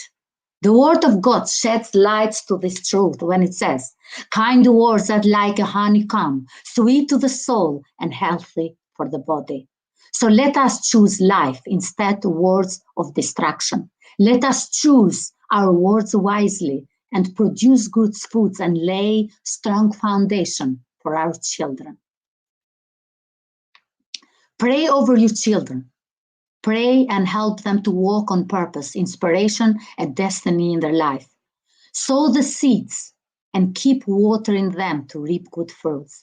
Because, unfortunately, we see teenagers, especially now teenagers, and when you see them from outside, you think that they hold everything. But if we have just take a moment and go to their levels and talk to them from the depth of their heart, we'll see that they are crying for help. We see that they are growing in the dry soil. Let us be a bucket of the water and to water this amazing generation and to grow on the soil that is healthy and to produce good fruits. Also, let them help them to have self-esteem and purpose and identity, because we see our teenagers, they are confused. They don't know their identity, which leads them to unhappiness, to depression, which is in a rise, in a stress, on even the most worst scenarios to suicidal and death. We don't want that. So as well for parents, I would like to say that take care of yourself, physically, emotionally, mentally, and spiritually. Again, If we want to be strong and to help, to guide, to direct these amazing children, the generation of tomorrow, that the world, the peace, the nature depends on them, we have to parent and to be good. And it starts from inside of us. If we have love, we'll spell love towards them and all around us. Take time to take care for yourself in order to support our loved ones. So eat healthy, connect with others, stay positive no matter what, reconnect with the things you used to love and do them again. Meditate, relaxation, read a spiritual book. Practice gratitude is the most greatest and the parent of any other virtues. Connect with nature. Therefore, you may be more effectively and productively in supporting your child and others that are around you. So, as Bill Graham says, the greatest legacy one can pass on to one's children and to grandchildren is not money or material things accumulated to one's life, but rather legacy of character and faith. So mothers, fathers, grandparents, teachers, whoever, coaches, whoever is, we have a great calling. Let us connect together, hands by hands. Let us connect together from one heart to another heart to build bridges and to help this amazing generation children. We know how important you are in the world, not only as a mother, as a father, or a coach, but also as a woman who strives to do the best for your child. We are faced with huge challenges, raising our children in this world with so much falsity, high the level of toxicity, negativity is unbelievable, endless. But let us hold hands to each other. Let us be alert and encourage and help our children to flourish and reach their full potential. So we have the potential to impart their worth and value with every action, with every word, and every thoughtful responses. So I am confident that the future is bright, despite the fact the world looks messed up right now. I am confident that the future looks bright for one reason, that our children will grow up and they will be our future. So thank you very much for listening. I'm so grateful, and I hope that I put some value, I added some value into your parenting. And if you want to contact me, my contact details are, my website is teutavduli.com. In LinkedIn, I am in LinkedIn, Teutavduli, the Facebook, Teutavduli. If you want to email me, contact@teutavduli.com. And also, I am just launching next month starting with 3-day challenge, which is called Family Legacy of Love. So how to help entrepreneur mothers to prevent overwhelm and burnout, and to create balance between work life and family life, because we want to enjoy every moment with our children and we don't want to lose time and to be burnout. So this is the most amazing, and we'll create our community. So it's going to be 3-day challenge, and it is familylegacyoflove.com. Please do register there and look out for the date. It's going to be released very soon. So. Wow. Thank you so much. Thank you. There is so much an impact. The information that you gave, it's absolutely brilliant. Thank you. Thank you. Bye. Oh, fantastic. I've taken so much from you. And I love it because even though this is the Single Father Talk Show, what you came to share is not only just for the women, it's also for the fathers as well. Right. And right. what makes it, yeah. It's for everyone. It's for everyone. It's for everyone, because I've sat here and I'm taking notes. And I love the bit that you say, obviously we need to teach our children to tell the truth. All right. That is a really big thing sometimes with some of the children out there. And then I love the bit that, we've got to give them tasks to do. You know, it's so important that we show them and we start them young. And the reason I've said that, and I'm sure a lot of single fathers or fathers out there are kind of maybe struggling to get their children to do the task at work, at home, to do the hoovering, to help with the washing. I understand that very much. But I hope with this, what you've shared with us, that it's for everyone and you can take so much out of the legacy of love, because one of the things as well is that we need to love our children. So And how do we, yes. yeah, did you finish? Sorry to interrupt, Margaret. And my mission is, my tag line saying about family legacy of love is love, actually. And my steps are very simple. It's equipping, educating, and empowering children with very simple, just love. Meanings like live our lives daily, every day. Love, simple love. Because, and as you said, we just taken this as for granted. Children need to learn how to do tasks. This is not taken seriously. I mean, I for myself, I used to do, before, why we are laminating something, a mess that is very important. In my age, my parents used to teach me to do this and this, so that makes me, when I went to the world, I know how to do this. In fact, the study shows that children, they might be very highly educated and score academically, but if they don't know lifestyle, like work ethics, when they go in the business, they are the one that. Thank you so much. Thank you. Thank you. Thank you to the speaker that has just been speaking.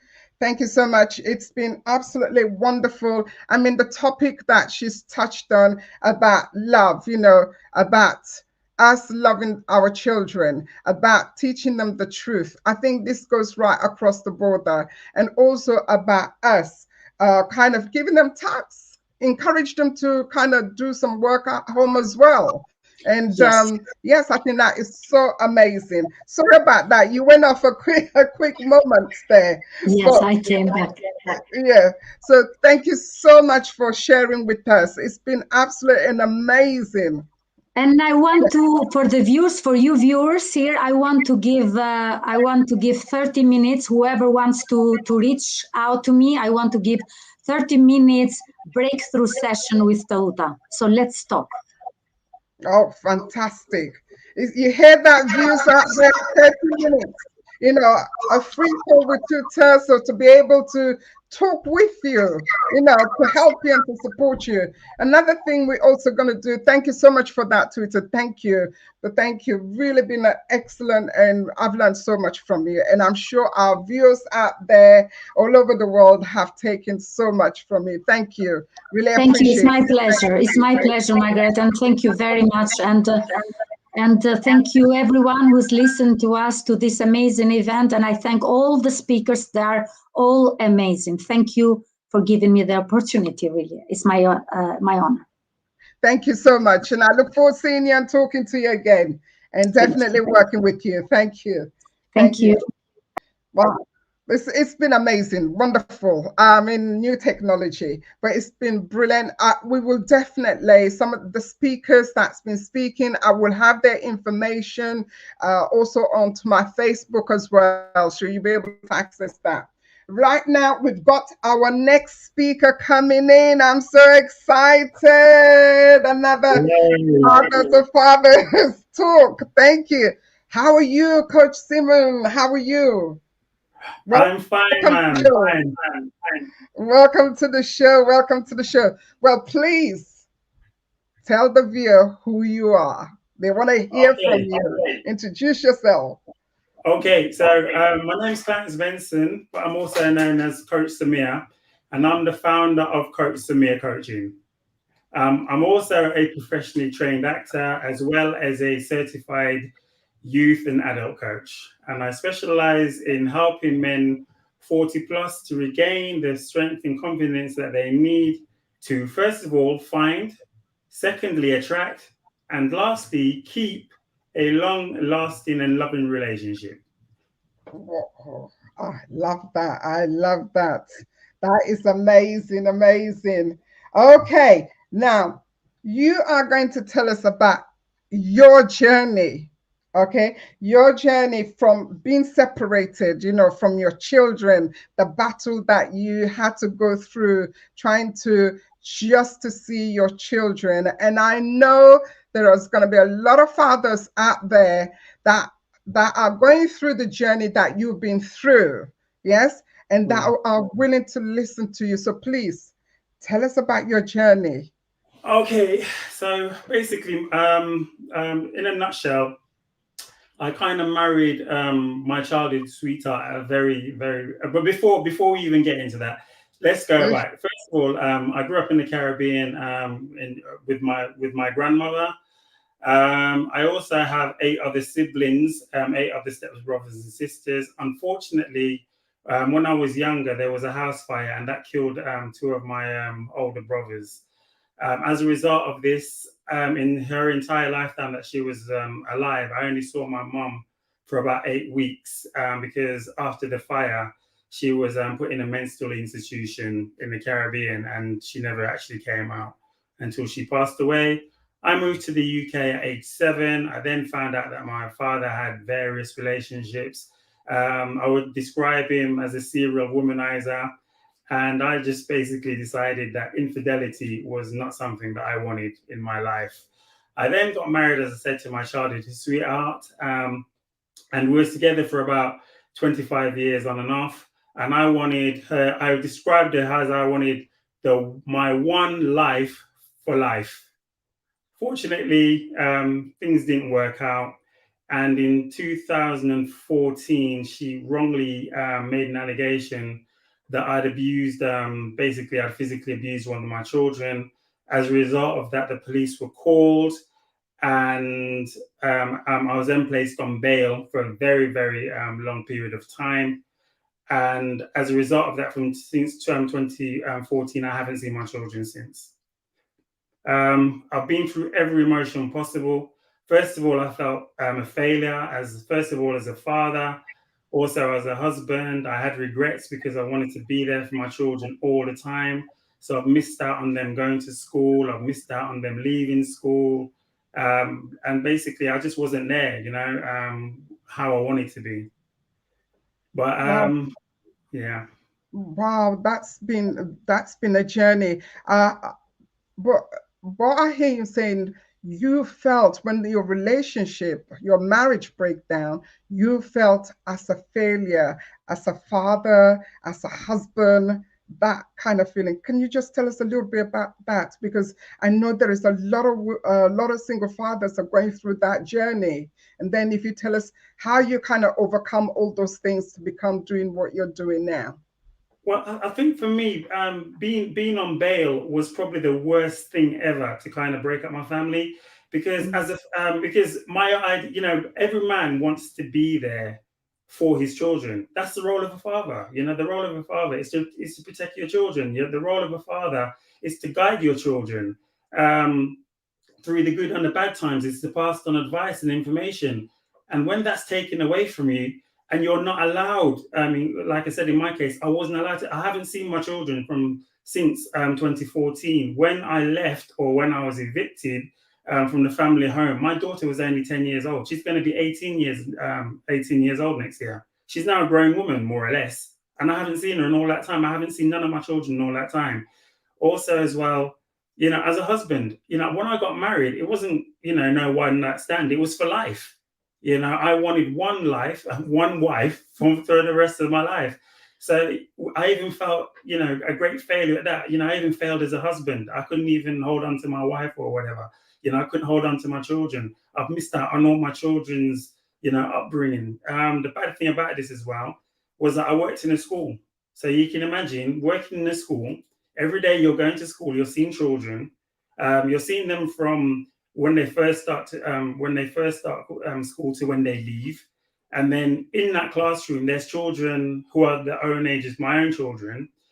Going home on a Friday was like a nightmare. because I'm going back to a room on my own. Everyone's going away saying, okay, have a nice weekend. Weekends were a nightmare for me. Also, as well, missing out on things like their birthdays and everything like that. That again is just like, unless you've been through it, it's just unimaginable to imagine the pain and the heartbreak. Now, to anybody out there, male or female, but women especially, can you imagine growing up where you haven't seen your children for basically 8 years? How would you deal with all of that? And I'm still going through that. I haven't seen them physically. I'd probably maybe even walk past them in the street because I don't know what they look like. And I just, being divorced as well, I just had to come to a realization that the dream was over. The fairy tale, living happily ever after, that wasn't there. So after a period of time, I didn't want to be alone for the rest of my life, and I knew that there was somebody out there for me, but I just had to find that person. And in order to do that, I had to break through some barriers, some fear barriers. When you've been in a long-term relationship and you're suddenly on your own, it's like you're stepping into the unknown. How do you deal with that? First of all, how do you even strike up? I even lost confidence in striking up a conversation, with a female, because what do you say? So all of those things I had to relearn, and it wasn't easy, and it was very painful as well.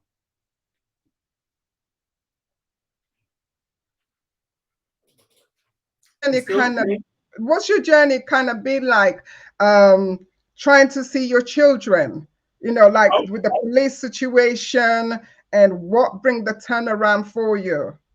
Well, ma'am, like I said, I haven't seen my children since I haven't seen my children from 2014 to the present day, because for the first more or less 2 years I was on police bail, and also as well, my wife had taken out an injunction as well. So that again prevented me from seeing my children.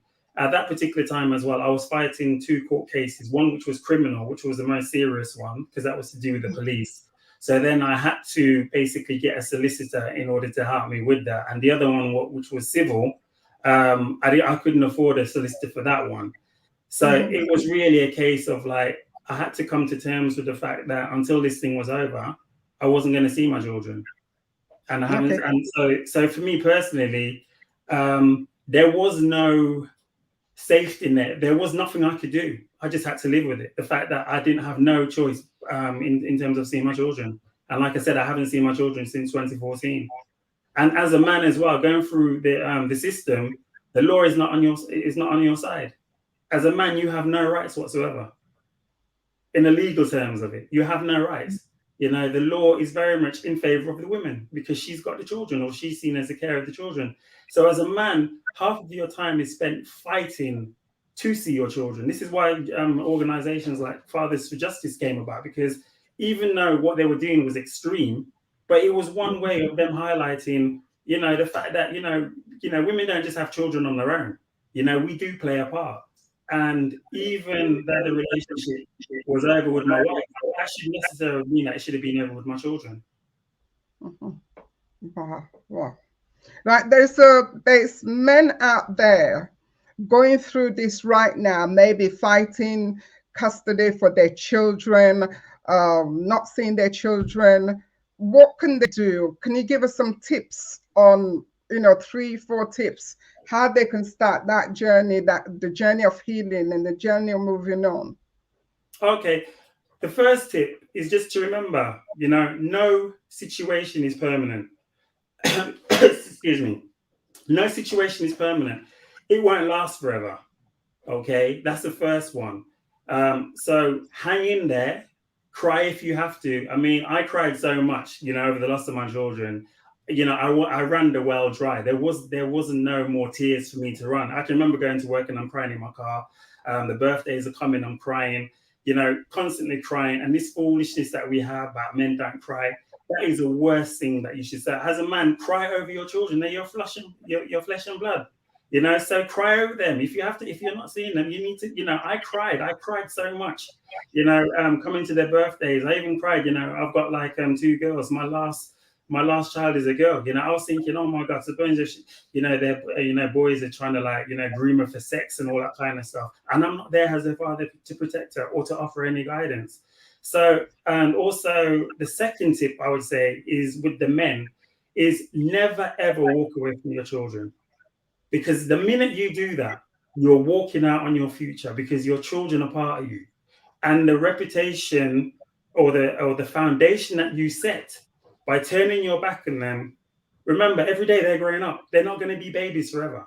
And they want to make sure that even if you can't see them, then at least they will know that there is a father out there who actually cares about me, And so that's the next one. Don't use your relationship between your partner as an excuse or as a battering ram for not seeing your children. Fight for your children. They're yours. Right? They're yours as well. They need to see you. They need guidance. Yeah, and remember this. They did not have a choice to be born. That wasn't their choice. And the final tip I'd say is that there's always light at the end of the tunnel. That's why it's called a tunnel. It's dark in the middle, but it gets lighter at the end, and anyone can go through it. Be a train, a car, and sometimes if you haven't got a train and a car, you can just walk through it. And remember this, that time is a great healer, which it really is. It is indeed. I love those tips. And I like the bit because the saying, I heard that as a woman so many times growing up, that men should not cry. All right. When I first time ever saw a man crying, I was really shaken because I was growing up listening, hearing it to say from a mom or whatever that a man should not cry, and to actually hear it coming from you. And I am pretty sure to all our listeners out there today who are fathers who've been bottling it in, that they can actually let go. I think that is really good that we can actually look at that. Another tip that I really, really also love is that men should walk away from their children because they are your children as well, not to walk away. That is a powerful, powerful trick, powerful tips there that you have just given us here. Right, tell us about this amazing program that you have, how men can find life, after breakup, because I tell you what, I love the part when you said, after you've broken up and you cannot come out and this is you now ready to date, and you just didn't know how to do it. How'd you start? You're confident, because I felt exactly the same when I kind of like, okay, I'm ready to date now. But as soon as a man looked at me, I'm looking at the floor. But yeah, because the thing about it, because I've been married for so long, I didn't have no reason to be looking for. I wasn't looking anywhere else because I'd find who I wanted. Everything. It's like having your own superstore where you don't need to go out. You've got everything in one place. Entertainment. I've got it. I had my children around me. I had my family. So why would I need to be going out to nightclubs and everything when I've got everything right in one place? So it took me literally 2 years before I even thought about going out with somebody else again. That's how long it was. And for a man, that is rare, because most men are probably out there after maybe the first 6 months and everything. But that's how much love I still had for my wife. But then after a while, I realized that, this is it. The marriage is well and truly over. So then what I did, from my own experience, I tried a few dating sites. That didn't really work. But then I started looking into dating sites, because ideally it's not the dating site that gets you the person of your dream. Yeah, there's certain guidelines. The site is just up there, but the dating sites that I was on, none of them worked.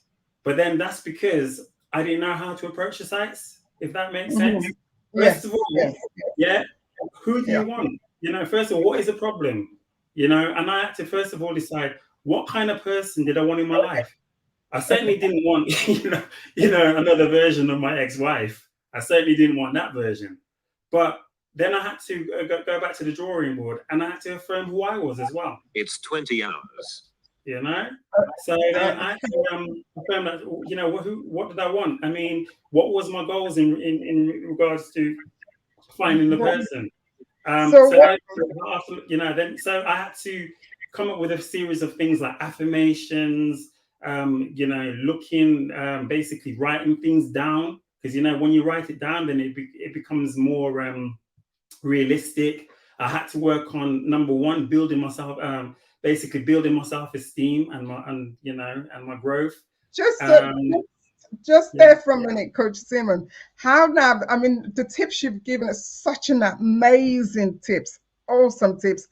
Tell us about your program very quickly and how people can reach you for this program for men who's looking want to have a relationship. Okay, no problem.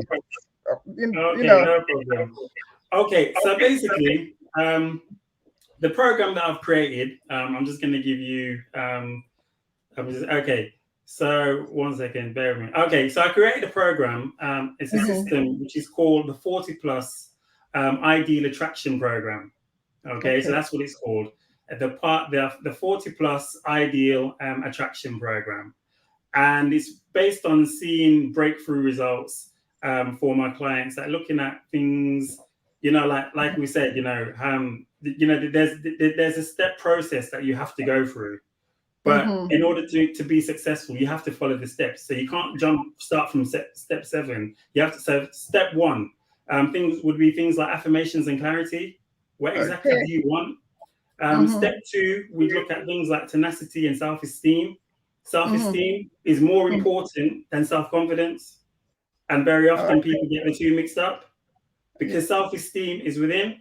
Number 3, step 3. So it's a step program. Step 3 is change your thinking. Change your thinking from feeling I don't deserve a relationship to not only that I don't want to be lonely anymore, but I also want a wonderful relationship and a long-lasting relationship. Step 4 is what we call repetition and repeating. So using things like positive self-talk, positive affirmations, and most importantly, focusing on what you do want rather than what you don't. That is such an amazing program that you've got there. I mean, the steps are so amazing. Sorry, man. Can I just say this about step 5? Very important as well. So step 5, you need to take action. If you sit in your bedroom moping about how you'll never get a relationship, you know what? You will never get one. You have to take action. Step 6, you need to create connection as well. And you need to create various things such as, number 1, attention, your interest, your desires, your attraction, your conversations, your rapport, and your intimacy building. And number 7, very important, timelessness and maintenance. How to find the right woman and be compatible. Okay, and how to carry on working and maintaining a long-lasting and loving relationship. Thank you so much. That is so much. To be honest, I might need that training. Never mind about the men. I think to be honest, this can work for a lot of women as well, because I've actually used this, and some members of my family who thought they'd never find someone. So, basically it's what was it? Unisex. It's a unisex approach. But because there's so many fathers out there as well, it's actually, aimed at fathers, but this could be transferred to women as well. All right, so it's more targets towards the fathers. And the fathers, if somebody's interested in your program, they can definitely email you, and also find you. I'll give you the email address. So the email address is coachsamircoaching@gmail.com. Or you can go onto the website, which is coachsamir.co.uk. Well, thank you so much. Thank you. Yeah. Okay, I just want to let everyone out there know as well. I've also created a new Facebook group, and it's called Confidence Building and Dating Support for Men After the Divorce. Wow. I'm going to have those information. Thank you so much. I'm going to have this information, and I'm going to put them on my Facebook or also to the website to all the speakers that's been here. Thank you so much for having you and to sharing with us. It's been amazing having you with you in this event, the Father Talk Show, Saturday the 30th. Thank you. Thank you Thank so you, much. ma'am. And Thank thank you. And also, there's a lot of valuable information from your other speakers. So I want to thank all of them for taking part in this as well. Thank you so much. Really appreciate that. Thank you. Thank you to all our viewers there. Thank you so much. I mean, like we said, the Father Talk Show. I mean, even me as a woman, I'm learning so much from the men. Right, we got our next speaker coming up. Okay, I can't wait to share with Johnny. Johnny, are you with us? Are you with us? Yes, indeed, I am. Oh, welcome, welcome, welcome, Johnny. Welcome.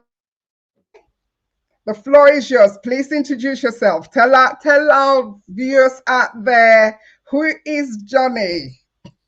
Nice to see you. Yeah, my name's Johnny Jensen. I am the founder and creator of Team Superdad and the Hero Academy program. I'm a men's coach, and speaking to you today, we're focused on single dads, and I help single dads get their shit together in less time with fewer mistakes so they can rebuild their confidence, take back control of their life, and have fun with their children. Amazing, because sometimes it takes such a long time to get our shit together so we can start moving on and have a better relationship with our children. So how do we do that? Please tell our viewers. Okay, good. Well, listen, I've got some slides here which I will gladly take you through. But more than anything, this work that I do is a expression of my experience and everything that I've been through. Curiously, I was involved with personal development and coaching beforehand, and I had a vision back in 2007 for something called the Lodge, which was a retreat for dads to reconnect with what they want and experience adventure and adrenaline and like I said, reconnect with what they really want for life. But then my divorce and marriage breakup happened. So let me share my screen here, and we can give some visuals on the show here. So I think we can see that. Yeah, brilliant. Yes, it's funny. Fantastic. So, we can see the slides, so you can go ahead. I can see them. Brilliant. Hang on. Let's see. There we go. So good. And we've already done that bit. So let's move on to the next bit. Slide 2.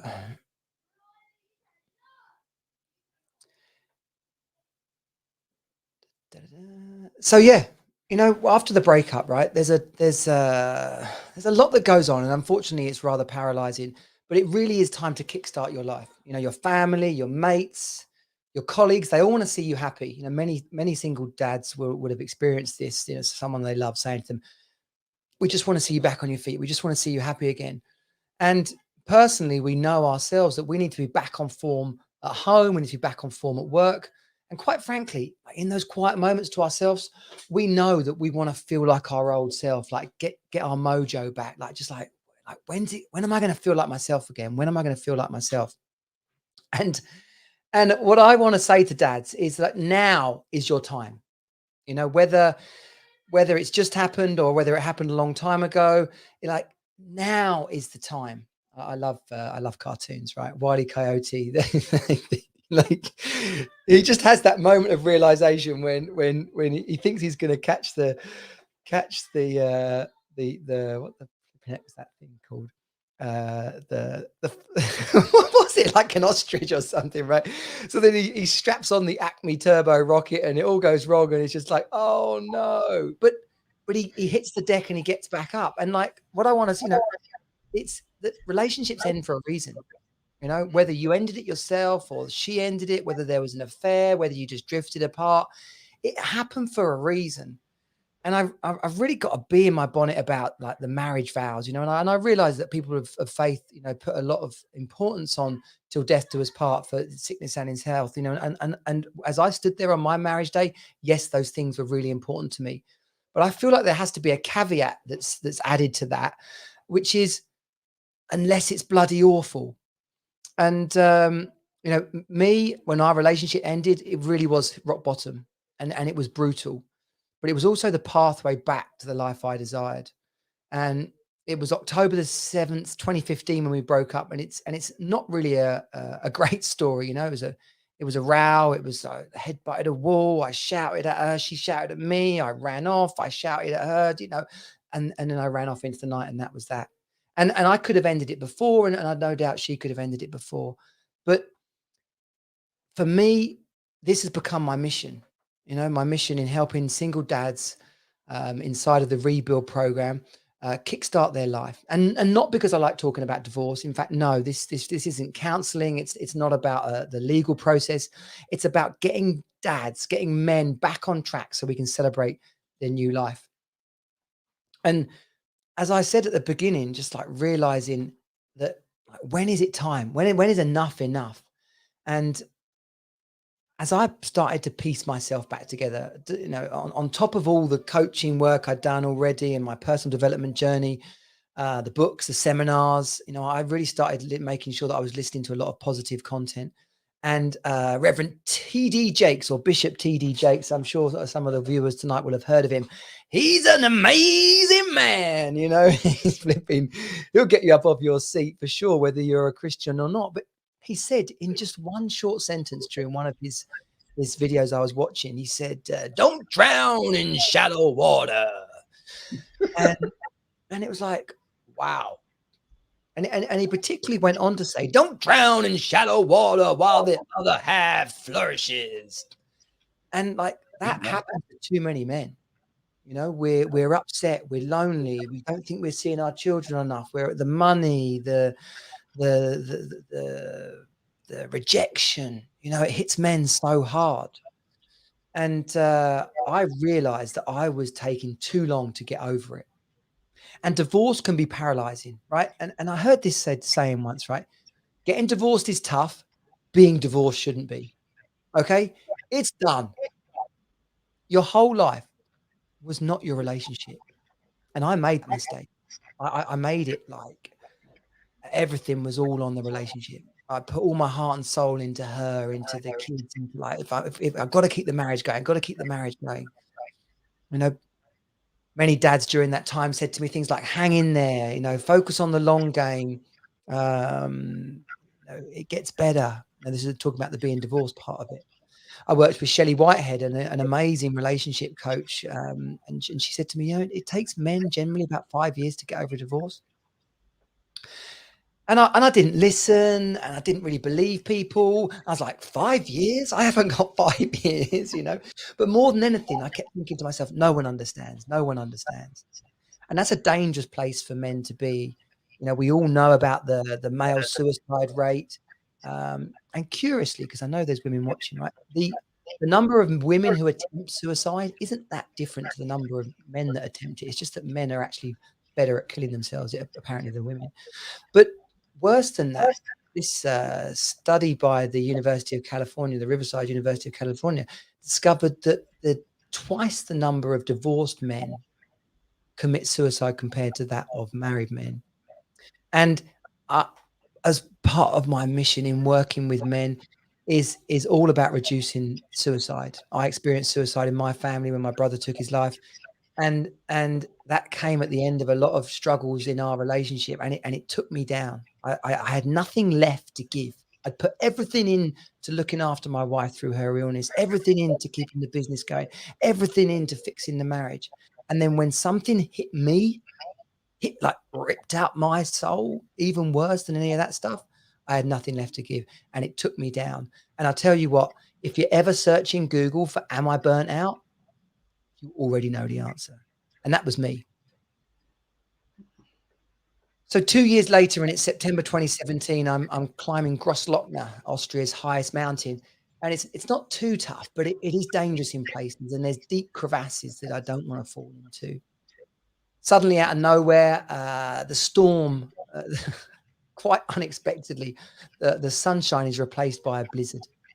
And I can now barely see my hand in front of my face. One foot in front of the other, we keep walking. And I should be concerned about the mountain. I should be concerned about the crevasses. But my thoughts are sharply focused on my divorce and myself. How am I going to fix this? How am I going to fix this? It's all I keep thinking. I know I need to move on, but it's hard. I'm still fighting my ex 50% of my children's time. Money's tight, business is struggling, and I'm lonely. I feel utterly rejected. I'm having counseling, and I strongly recommend that. The antidepressants are helping. In fact, I'm coming towards the end of them because I only wanted to stay on them a year. But I want to feel happier. I want to move on. I want to have fun with my children and my friends. How? I keep asking. And then as quick as the blizzard starts, it stops. The sun reappears. And as we put our equipment back together, I look back and see how far we've come. The danger is way behind us. And actually not far up ahead is the mountain hut, the retreat that we're headed towards. And then it hits me. It hits me how far I've actually come. And then I'm like, what if all this has happened for a reason? What if this isn't the end and it's just the beginning? Just because my marriage is over, it doesn't mean that I'm a failure. What if this is the perfect time, like a blessing, like actually created this for me so that I can build the life that I actually want? And this becomes my breakthrough moment. The rebuild and helping dads get their shit together. It's my experience of the whole process of putting myself back together. It's a structure, a program, a process for successful living, a means for men to be the man they want to be and to be the dad their family needs. And what I realized from this whole process was it's not actually just about divorce. It's about a process for men to reclaim their masculinity, to take responsibility for themselves. It's a blueprint for a life that I wanted before my marriage even, let alone after my breakup. And I actually do this same work with men in the Hero Academy. But for divorced men, to kickstart your life, we call it the rebuild. And a key thing that we all need to realize is that you can't pour from an empty cup. You have to be strong in yourself to be strong for others. Your mindset in focus, your health and well-being and fitness, your finances. You know, it's not about being rich and it's not about being poor. It's about having freedom around money, no stress, no anxiety. Because when you have that amount of control over yourself, that's when you can really be there for your family, where you can really have fun and fill your life up with adventure, which I'm going to share more about the process for doing that in a moment. I'm back, basically, because of the work I've done with myself, because of this journey, because of the investment I've made in myself. I'm fitter than I've ever been. I've created work that I enjoy and that gives me purpose. I have a happy home where my children live 50% of the time. It took me 2 trips to court and 4 years to make that happen. I recovered from depression. I reconnected with old friends. I discovered new hobbies and passions. And there's two key things out of this: the darkness of the breakup and the marriage breakdown is over.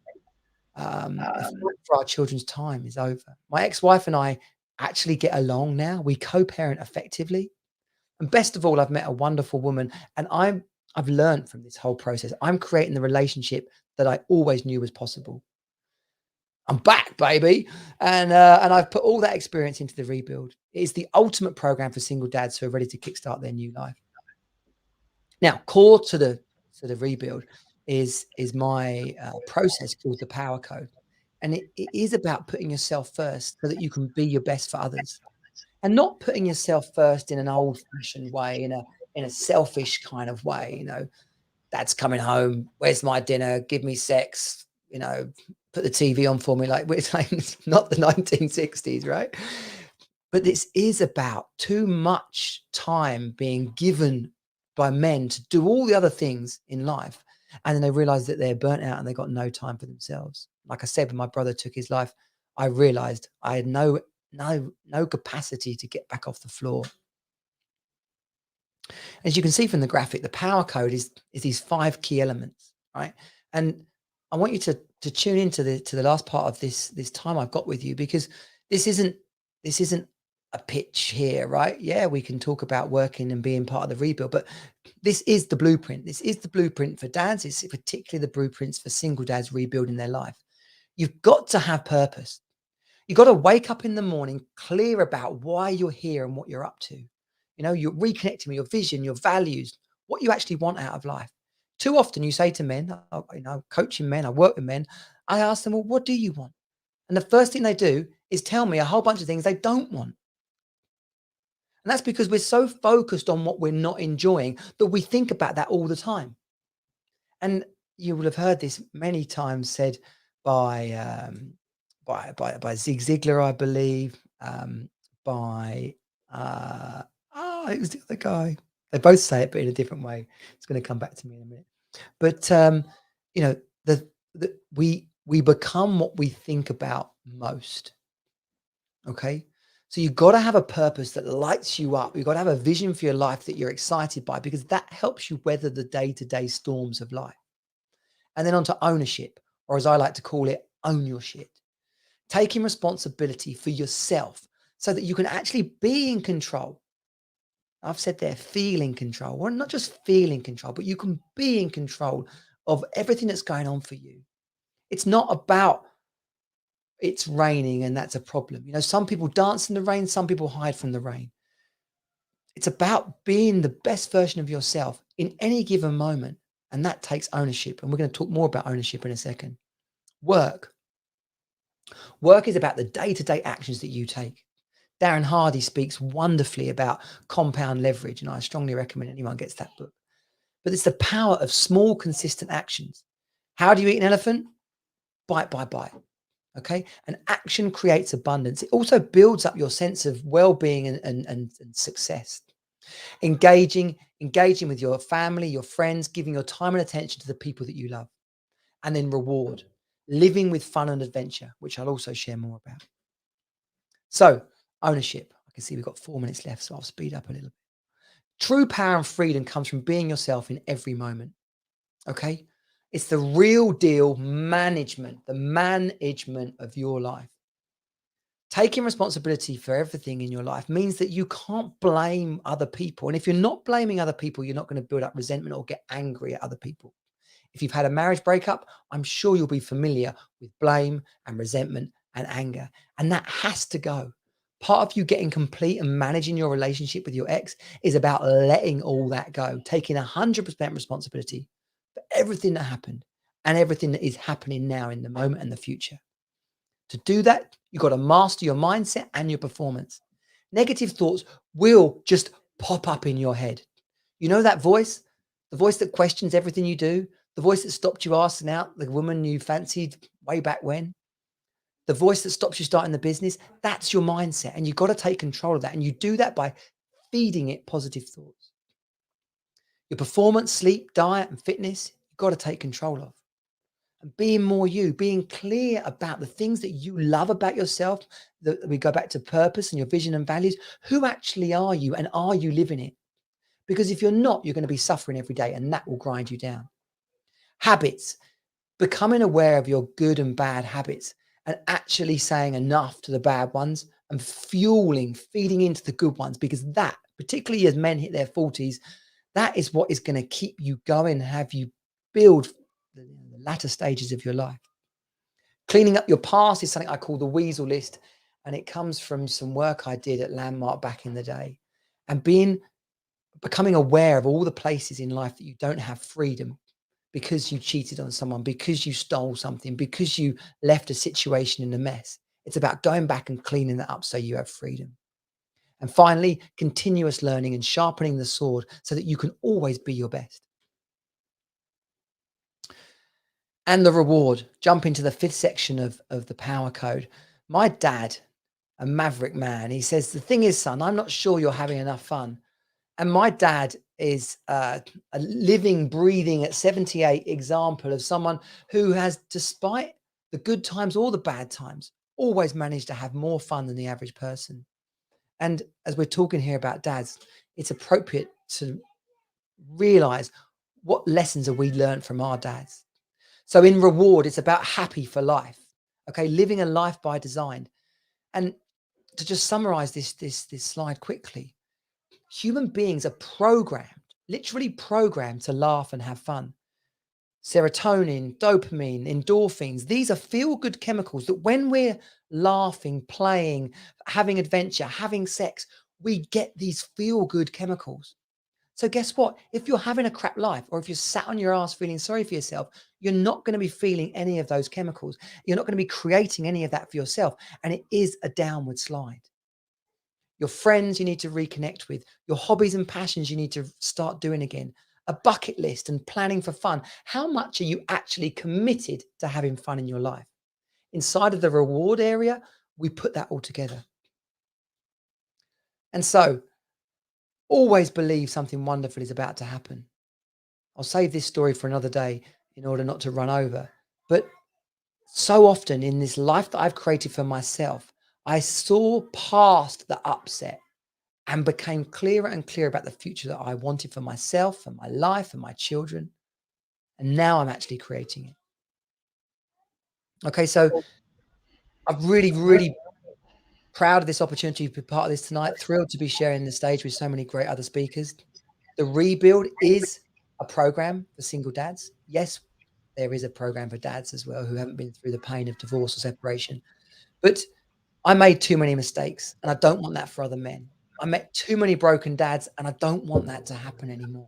I saw too many toxic single parent groups. I'm committed to that being put back in the dark ages where it belongs. Any dad who's watching this right now is welcome to go to teamsuperdad.com and see everything on offer. But if you go to teamsuperdad.com/rebuild, you can see everything I've been talking about here today inside of the Rebuild program and the power code. Working in the Rebuild, I take on just 4 single dads a month. It's a 10-week cycle. There's one-on-one dad coaching with myself, weekly group hangouts with other dads, video training and exercising. And it's all geared around taking control of yourself and your life, building plans for the future, living in the moment, creating memories, getting along with your ex and having fun with your children and friends.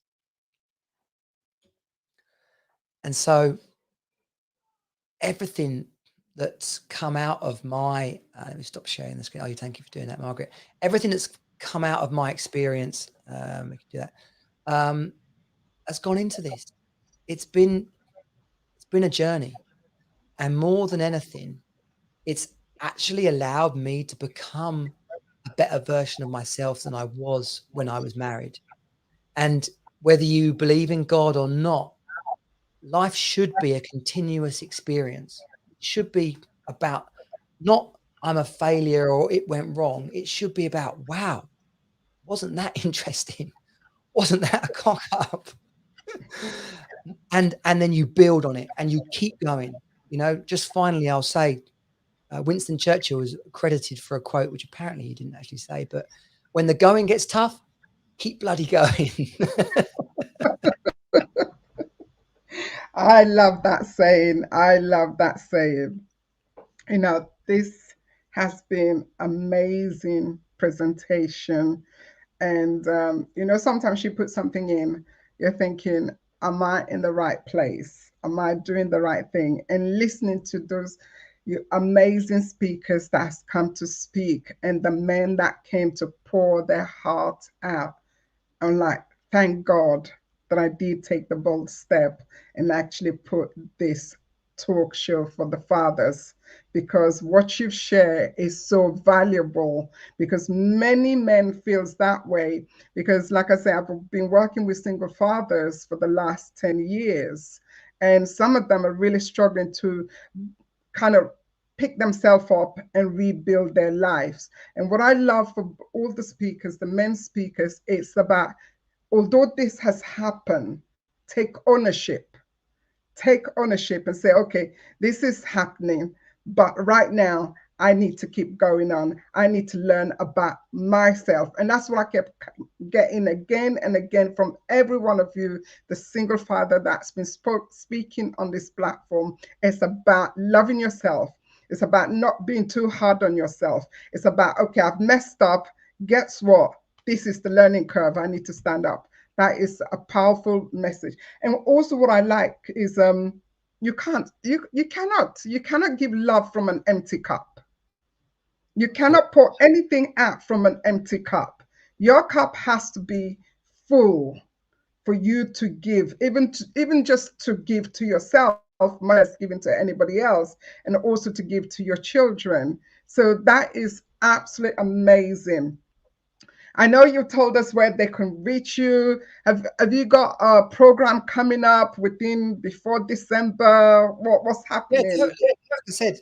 Like I said, the rebuild is a rolling process. I take on dads a month, and we work together for 10 weeks, and it's a combination of one-on-one coaching and group sessions with other dads.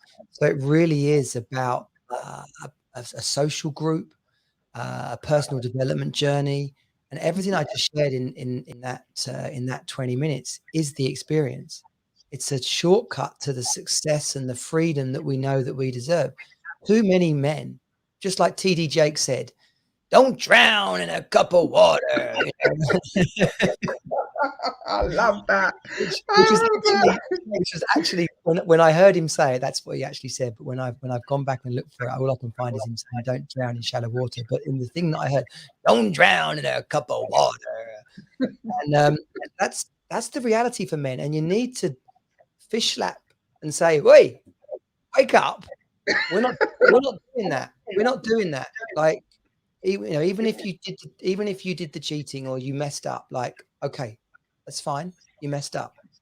Now is the time to be a man. Now is the time to be a dad. Now is the time to create the life that you desire. Whatever's going on, we're going to move past it. If you're still fighting for the kids, good. That's your job as a dad, not to give up on your children. If you're being an absent father, then step up and get back into their life. And apart from that, the other 90% of your life, like if we broke it into chunks, like money, fitness, focus, friends, you gotta fill up each bucket of your life so that they're all overflowing. That's how you become the best version of yourself. And when other people go, what's happened to him? Like, how I want some of that. Jerry Maguire, why don't we hug? Like, show me the money. Oh, wow. Oh God, it's just been amazing sitting here listening to you, Johnny, taking us the journey, the story and everything, and your experience is so down to earth, and I'm sure a lot of our viewers out there tonight, they must have taken some gem from your speaking, connecting with you. And yeah, thank you so much. Thank you so much for coming. I really, really appreciate you. And I'm so happy that we are connecting again. Thank you. Thank you. Thanks for having me here. Thank you. Thank you. Right, to the Father Talk Show. Okay, the Father Talk Show. It's been an amazing journey. First of all, for me, I truly have to say, thank you, God, to make this possible. Without God, this would not have been possible.